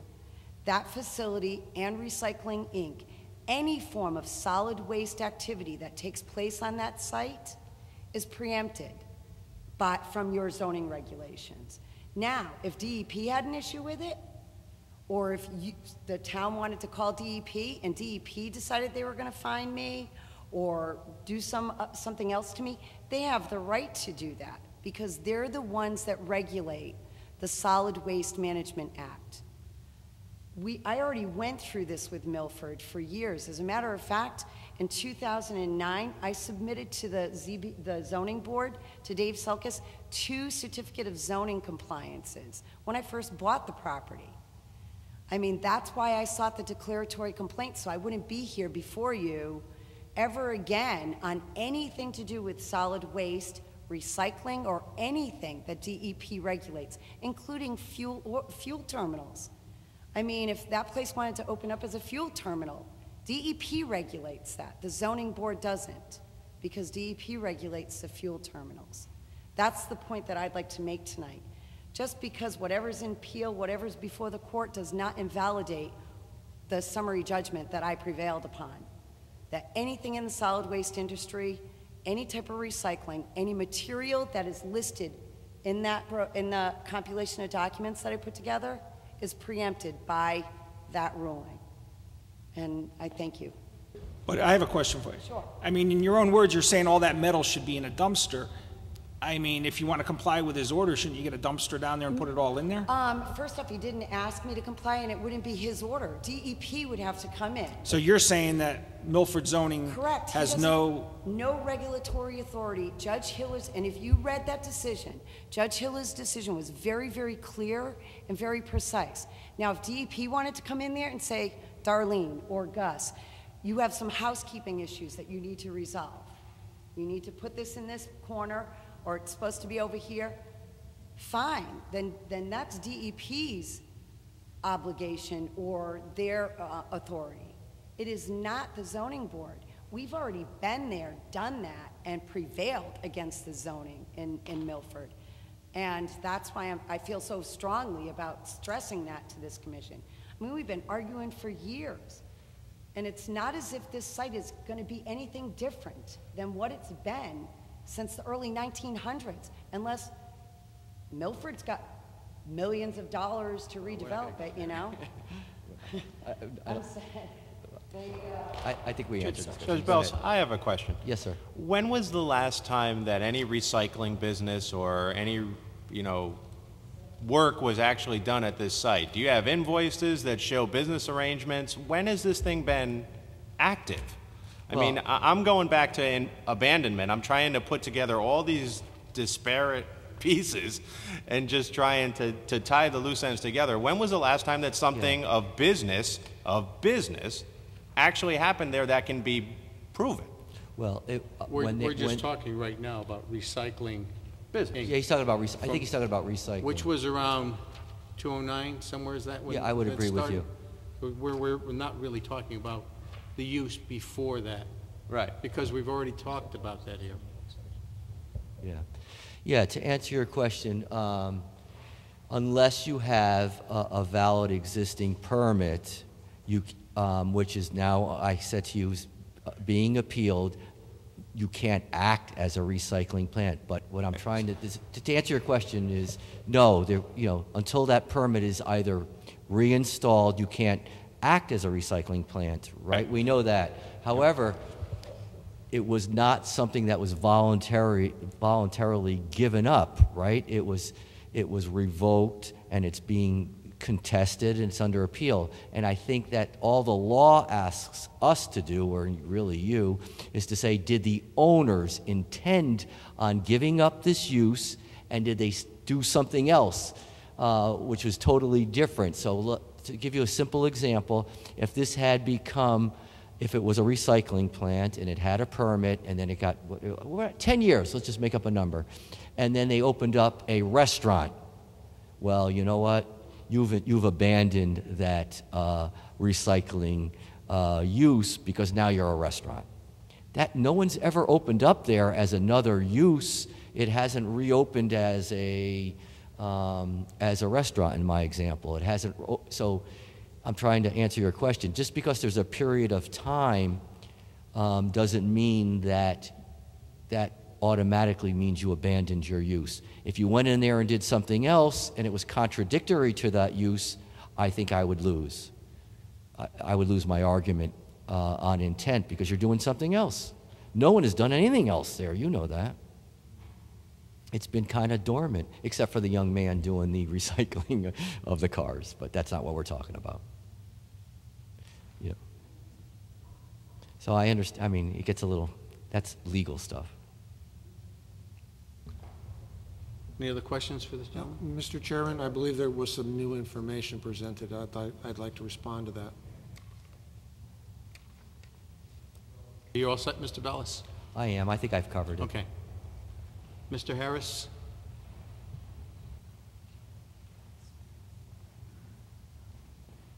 Stephen Harris, Milford, ZEO. Mr. Bellis handed you a document, a certificate of zoning compliance. I would like to point out that on the September meeting that I submitted another document that rescinded that certificate of zoning compliance because the record that I relied upon to write the initial one was incomplete. Simply new information had come to light specifically about the permit being revoked. So the certificate of zoning compliance for recycling has been revoked. And second, any arguments about the legal status of the recycling permit belongs before the court, not the Zoning Board of Appeals. Okay, thank you. Okay, what are we going to do with this now?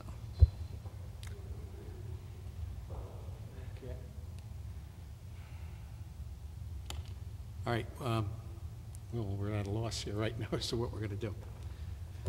So we have to make a decision on this. I don't want to close. Is the hearing still open? I didn't close the hearing. I didn't close the hearing.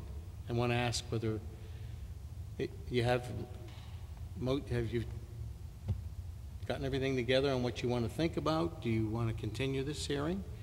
Do you think you're ready to make a judgment on this hearing before we close this hearing?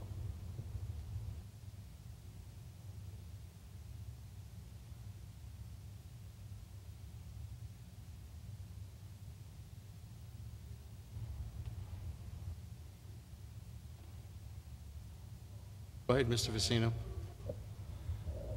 At the risk of bringing up another topic, although it was already discussed once, the cars that are there now, and they're being bedazzled. It's a fair word. Who's giving the authority to do that? And, I mean, is there some sort of arrangement with the current owners that work can happen there? Yeah, and the owners, is that considered part of the purview of recycling? Because, I mean, recycling is obviously a general term, but it seems different than many of the other recycling type businesses that were done there in the past. Can you speak towards that for a minute, if the board would allow? I wasn't trying to tell you that that's recycling. Okay. I was trying to show you why those abandoned cars were there, that they were being used by this artist to do his artwork. That was the purpose. But why are they there then? I mean, the artist doesn't own that property, right? I mean, who's saying that they could? Yeah, but he's a tenant, so he's allowed to. He's bringing. Okay, so there's a formal agreement as a tenant-owner relationship. Yeah, the owner knows that the tenant is doing. It's a one-man artist. It's not a company. Right. You know, in looking at this, I don't think this is even any of this is in question as to what's going on there, because this really has nothing to do with it. Yeah. You're stating, though, because this person is here, that's why some junk cars and other stuff are around. Right. The junk cars have nothing to do with this person, and we're not concerned about this person being on the property. No, I know you're not. Yeah. But the fact remains, by the pictures that we see, there are junk vehicles there. There's a trailer abandoned there. So I guess we're looking at it where it should be cleaned up. But it's also being stated that we don't have any authority to do that. Yeah, I know.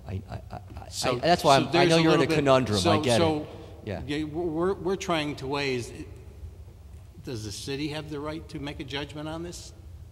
Or can we not say anything because it's been brought up that the state made the decisions on that parcel? Yeah, I don't think, I laid it out, and I think you know my position, and maybe it differs than Mr. Harris. I think that that on on the fact that there's petroleum barrels and whatnot. Those barrels have been there since 1913. Maybe not the particular barrels, but that use has been there since 1913. Okay? So if you see barrels there, it pre-existed the zoning, your zoning regs. So you really can't complain about that. Mr. Barrett's had a construction company. There's been a construction equipment, demolition, salvage, recycling. They had different words back in the day. But that's been going on that property forever. But that property was also abandoned because this board has already talked about it. We've gone over it. There was some use there. You know, we should probably not even discussing this because right now we're looking at the violation on Recycling Inc. Yeah. But there was a period of time there was no one on that property. So we can't say that it was continued through the years and that's how this stuff has been accumulating. There's been different operations that have started, stopped, been abandoned. Illegal operations have run there, we were told, in a period of time that things were going on and no one knew anything about it. Well, I can't speak to that. So, I mean, Yeah, I can't speak. I don't know that. This whole thing is really, that's why I'm asking. Joe, if I could interject for a second, though, and maybe I'm misinterpreting. I agree with everything you're saying, but that's where I was going with the cars. I mean, it's almost like it's a different use. Is it becoming a body shop now all of a sudden that they're starting to bedazzle cars? I mean, I think they're just junk cars that are there. I don't know. I'm just trying to keep up respectfully. It's not a body shop, no. You asked why there was All some- right, so I guess what we're looking at is we have to make the judgment right now. Right. Does the city have the right to make the judgment? And my position is no. Or should we right. be leaving it alone and the state is making the judgment? My position is obviously the latter, and I think I've given you the reasoning why that should be. Okay, thank you. Any other questions? Okay, we will close, the hearing's closed. What's your favor?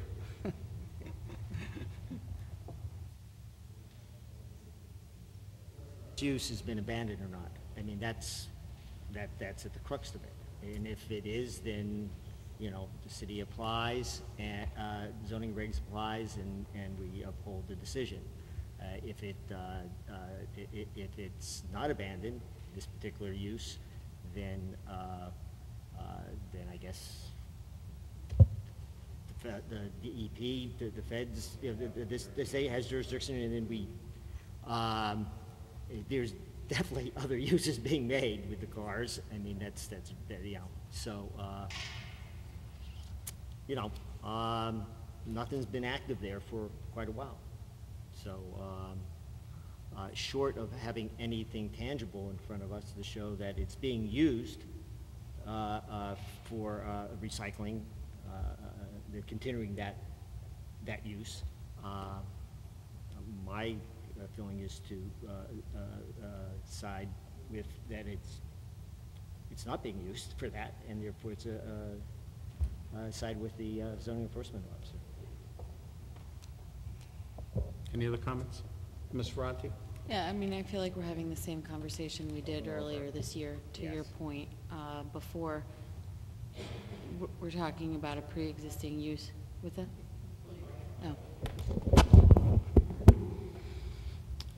We're talking about abandonment of a pre-existing use, and we already determined earlier this year that, or we ruled that there was abandonment of recycling and other uses, so I feel like we're repeating the same argument on a different point, but it's the same story.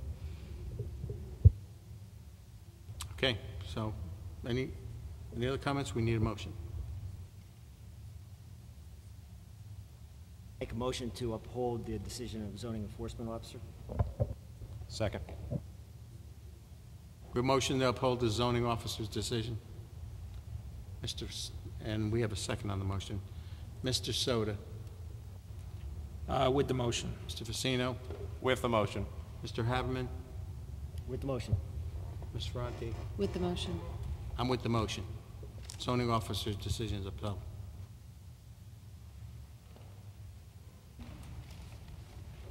Item number 6, 751. Mr. Chairman, before you get going with 751, The applicant's agent, Tom Lynch, has asked me if they can push this off until the next month because they're revising their plans.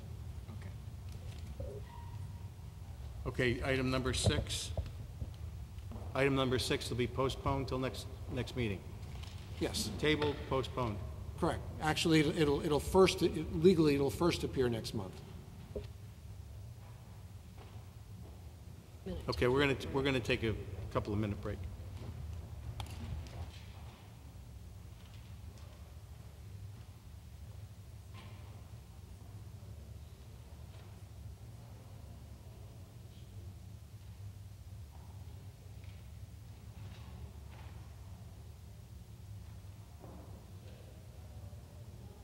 Okay, we're back. So let's see. Go ahead, Mr. Secretary. I believe item number 7.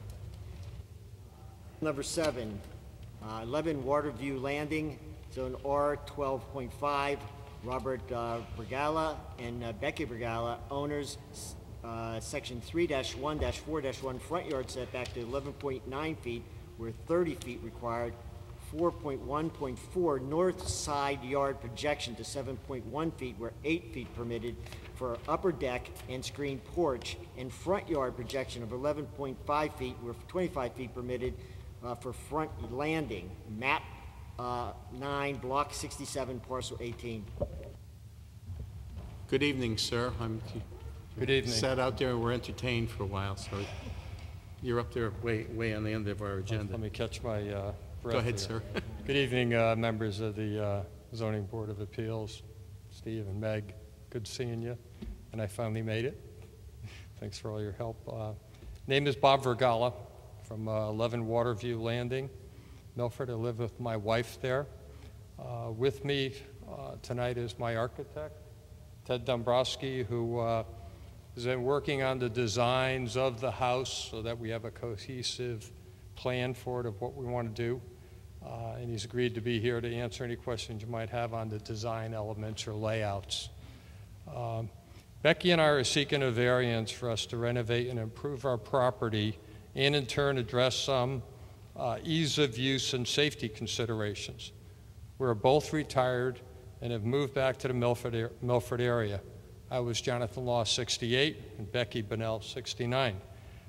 We were residing in Newtown, where I had an encore career in town as an EMT, and Becky was still working as a language arts consultant at Sandy Hook School. 3 years ago, that drastically changed. Our lives will never be the same. We're pretty much here at 11 Waterview for retirement and also for healing. It's working. It's really working well. We fell in love with the neighborhood, the area, being back in Milford with that West Shore down near the point. But realized the house that we purchased had some serious shortcomings and needed some work to meet our needs. Working with Ted, we converged on a design that would meet our needs as seniors, plus allow us to enjoy the beautiful area and vistas that we have. His design meets our needs. Also, his style and character is consistent with the neighboring properties in the area. I have some, unfortunately, since I handed in 6 prints, I brought, I have a 7.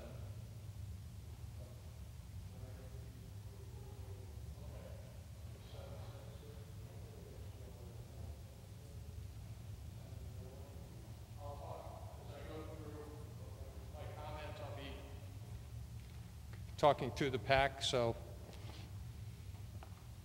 rather than handing out one page at a time, as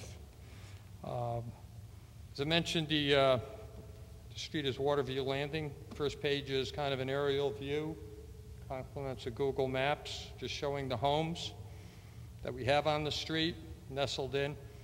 It's a private cul-de-sac. Housing numbers go from left to right, 25, 21. 17, 11, and 5. As mentioned, the design of the homes, and ours is as I talk about the history of the parcel, it predates the street. There's been a lot of changes, and you could see as you go through this 5 Waterview, that house was built in 2000. Next page is ours. standard raised ranch, plain Jane. 17 water view. Again, if you'll notice on the front of the homes, they all have decks facing southwest, which is overlooking the Wheeler Wildlife Preserve. There's 17, there's 21, and there's 25.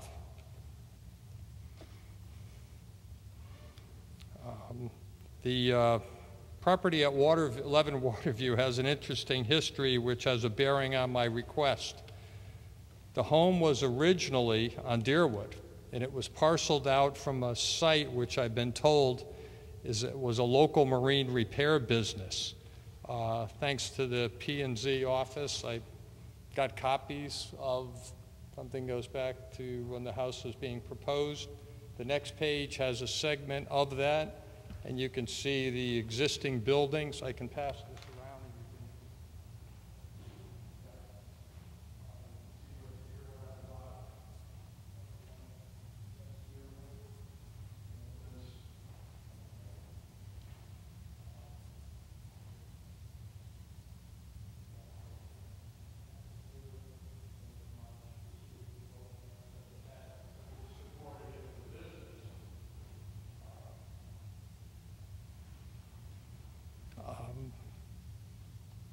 You know, after the house was built, the marine business, went out of business. Something happened, and subsequently plans were made to make use of the property down there and develop the entire parcel. Waterview Landing or similar types of names were conceived at that point in the early 90s. The road, for whatever reason, and decision-making process at the time was designed to be a private cul-de-sac. There, in your packet, next page is a section right here of the A2 survey, which was referenced in my deed and on file with the city attorney's office, city clerk's office. They gave me this copy, as noted on the bottom. It shows that the lot lines for the home has changed. The setbacks have changed from the original proposal when it was 133 Deerwood. Now it's 11 Waterview. It's interesting. I deal in the city hall. They say there's 11 Waterview, AKA 133 Deerwood. So I was going back and forth. And those were kind of the setbacks in effect when that subdivision went in. It had 5 feet to the left, 10 feet on one side, 25 in the back, and 20 off the front. It's interesting that the radius of the road line swung in such a way just to miss the house so they can get the cul-de-sac and kind of maximize the space when they developed it. Since then, the property has been defined as an R 12.5 with new setbacks. Notably, the front setback is 30 feet, where it was 20, and the left or northwest side is 10, where it was before 5. That kind of has a bearing on what I'd like to do. That I've got a constraint imposed by this morphing and this changing a lot over time.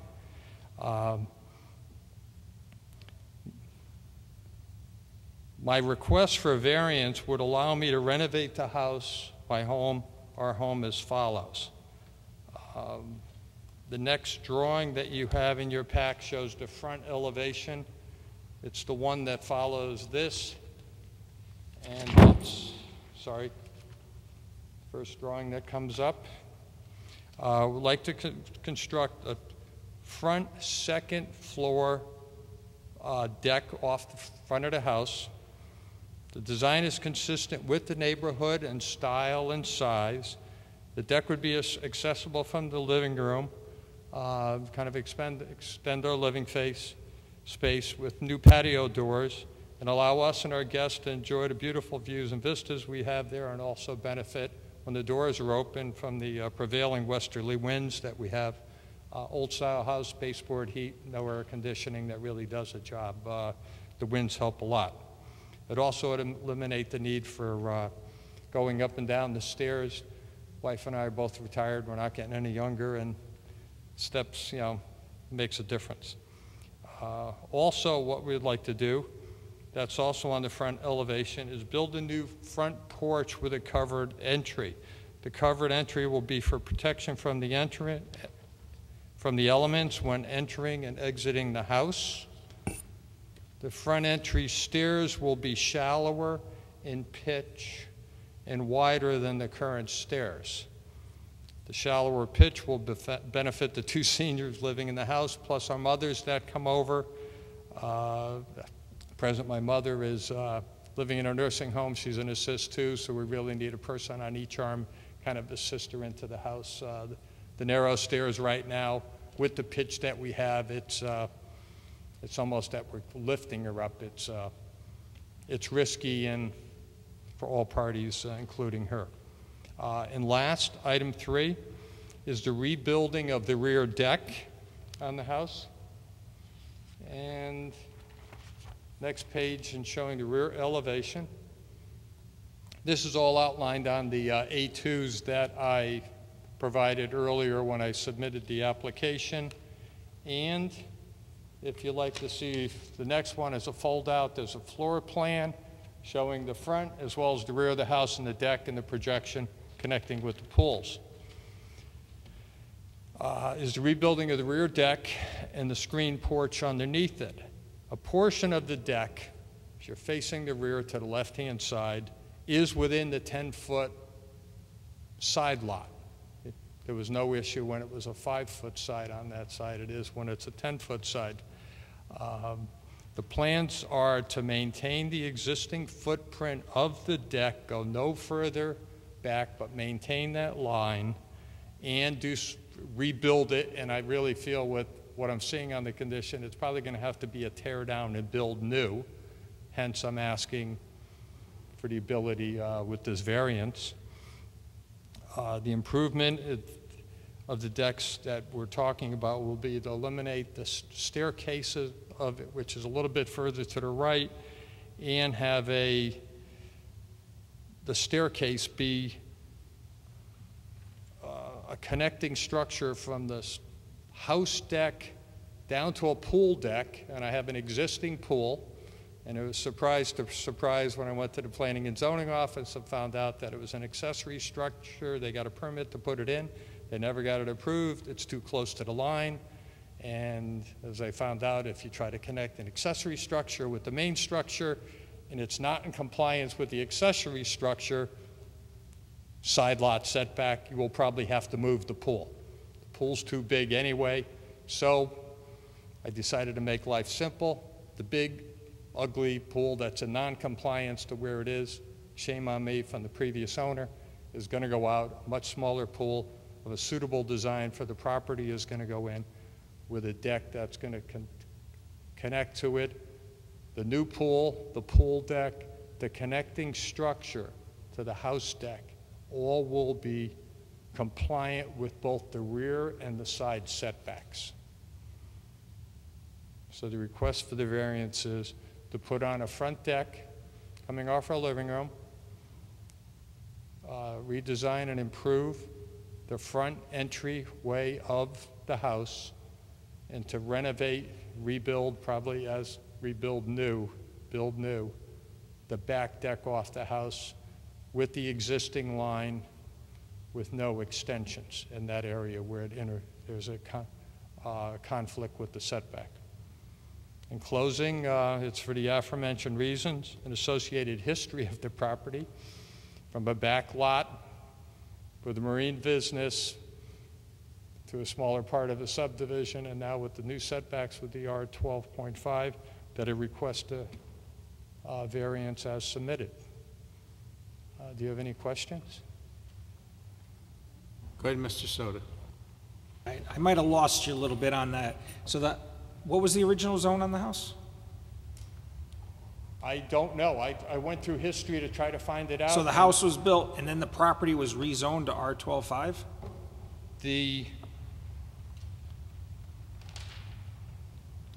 So do you know if the front setback? The front setback was 20 when Waterview Landing subdivision was cut. That's that sketch. So the front yard setback was in compliance when it was built? Yes. To this. it was built, and then they put this subdivision in and kind of cut the road in. To meet Made it. it fit. Okay. By cutting the radius and moving some other parcels around. So Kind that, of created that. okay. So what is your hardship? The hardship, I'd like to improve my property for the enjoyment, the elimination of, up and down steps, things like that for my wife, for the benefit of or both our parents when they come over, that they can enjoy the front. And I'm limited by the change in the zoning that's occurred over time. That's the one I want to hear. Does that answer the question? What's the square footage of the lot? The lot, according to the drawing here, is 11,087. And that's noted on that It's drawing. up in the that you corner, have. okay. Okay. So it's slightly under the 12,500. Any more questions for this gentleman? No?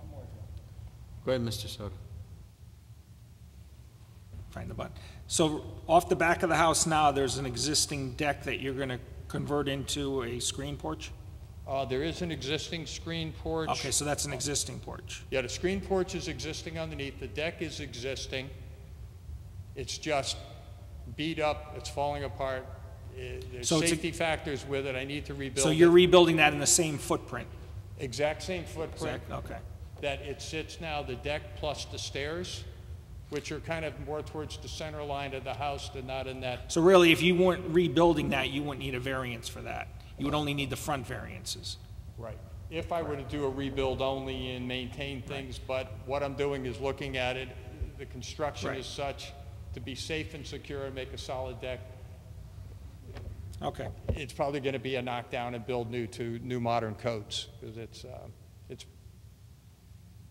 I wouldn't build it like that. I inherited it when I bought the house. Thank you. Anything else? Anyone else speaking in favor of this application? There were two. I did ask. I received 2 emails from your neighbors, different neighbors, in support of the project. Thank you. Okay. Anyone here opposed? Any more questions for this gentleman? Okay.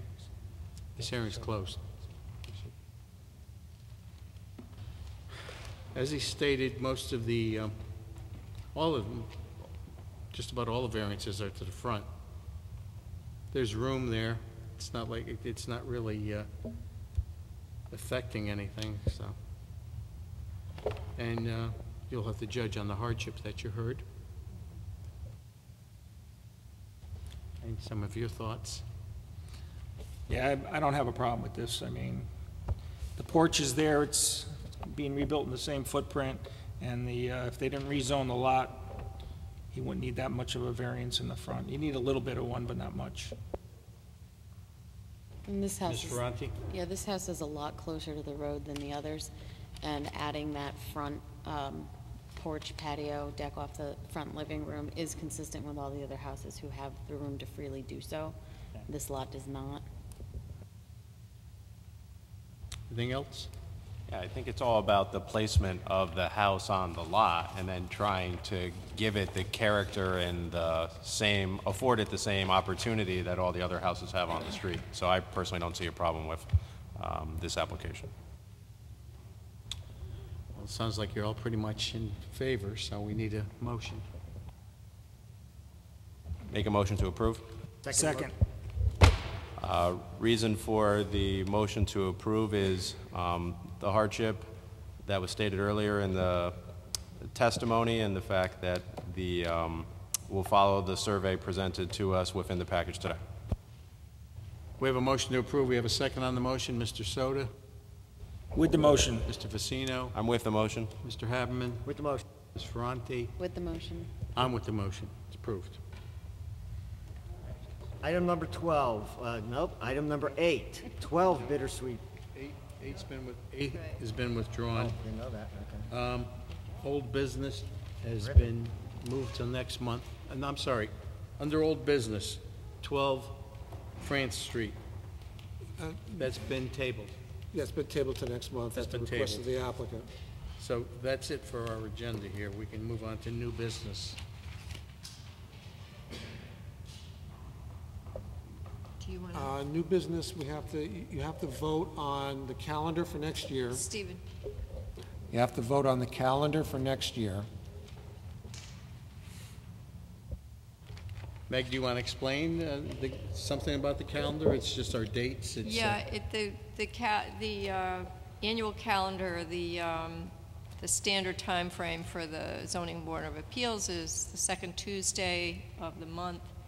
There were no conflicts with date-based holidays like Veterans Day or 4th of July, so it kind of followed perfectly the second Tuesday, so there's nothing unusual about it.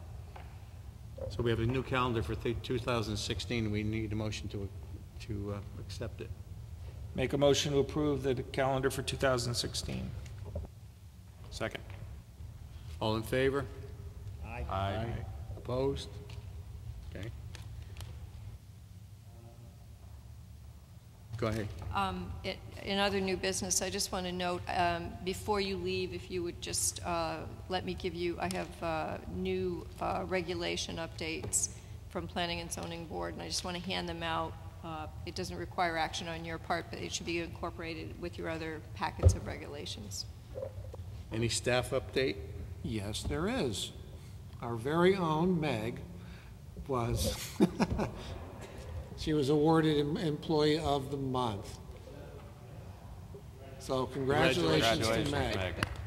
You made the newspapers, and we all saw you. Well, if only. And you got your $5,000 bonus. I've got to say, because this was, you guys will find this amusing, I think. It had apparently a great deal to do with the gentleman who was very grateful on the record for my help. And Joe was, said several times, well, I'm sure Mr. Green appreciates this very much, which I do.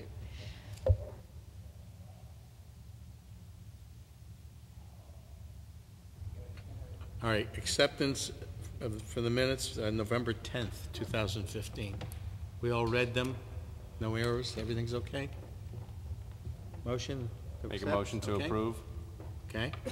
All in favor, aye? Aye. Okay. Aye. Let's see. We have a few things going on next month, don't we? We have, looks like 3 tabled from this evening, so. Anything else? A motion to adjourn. Motion to- Okay, this meeting is adjourned.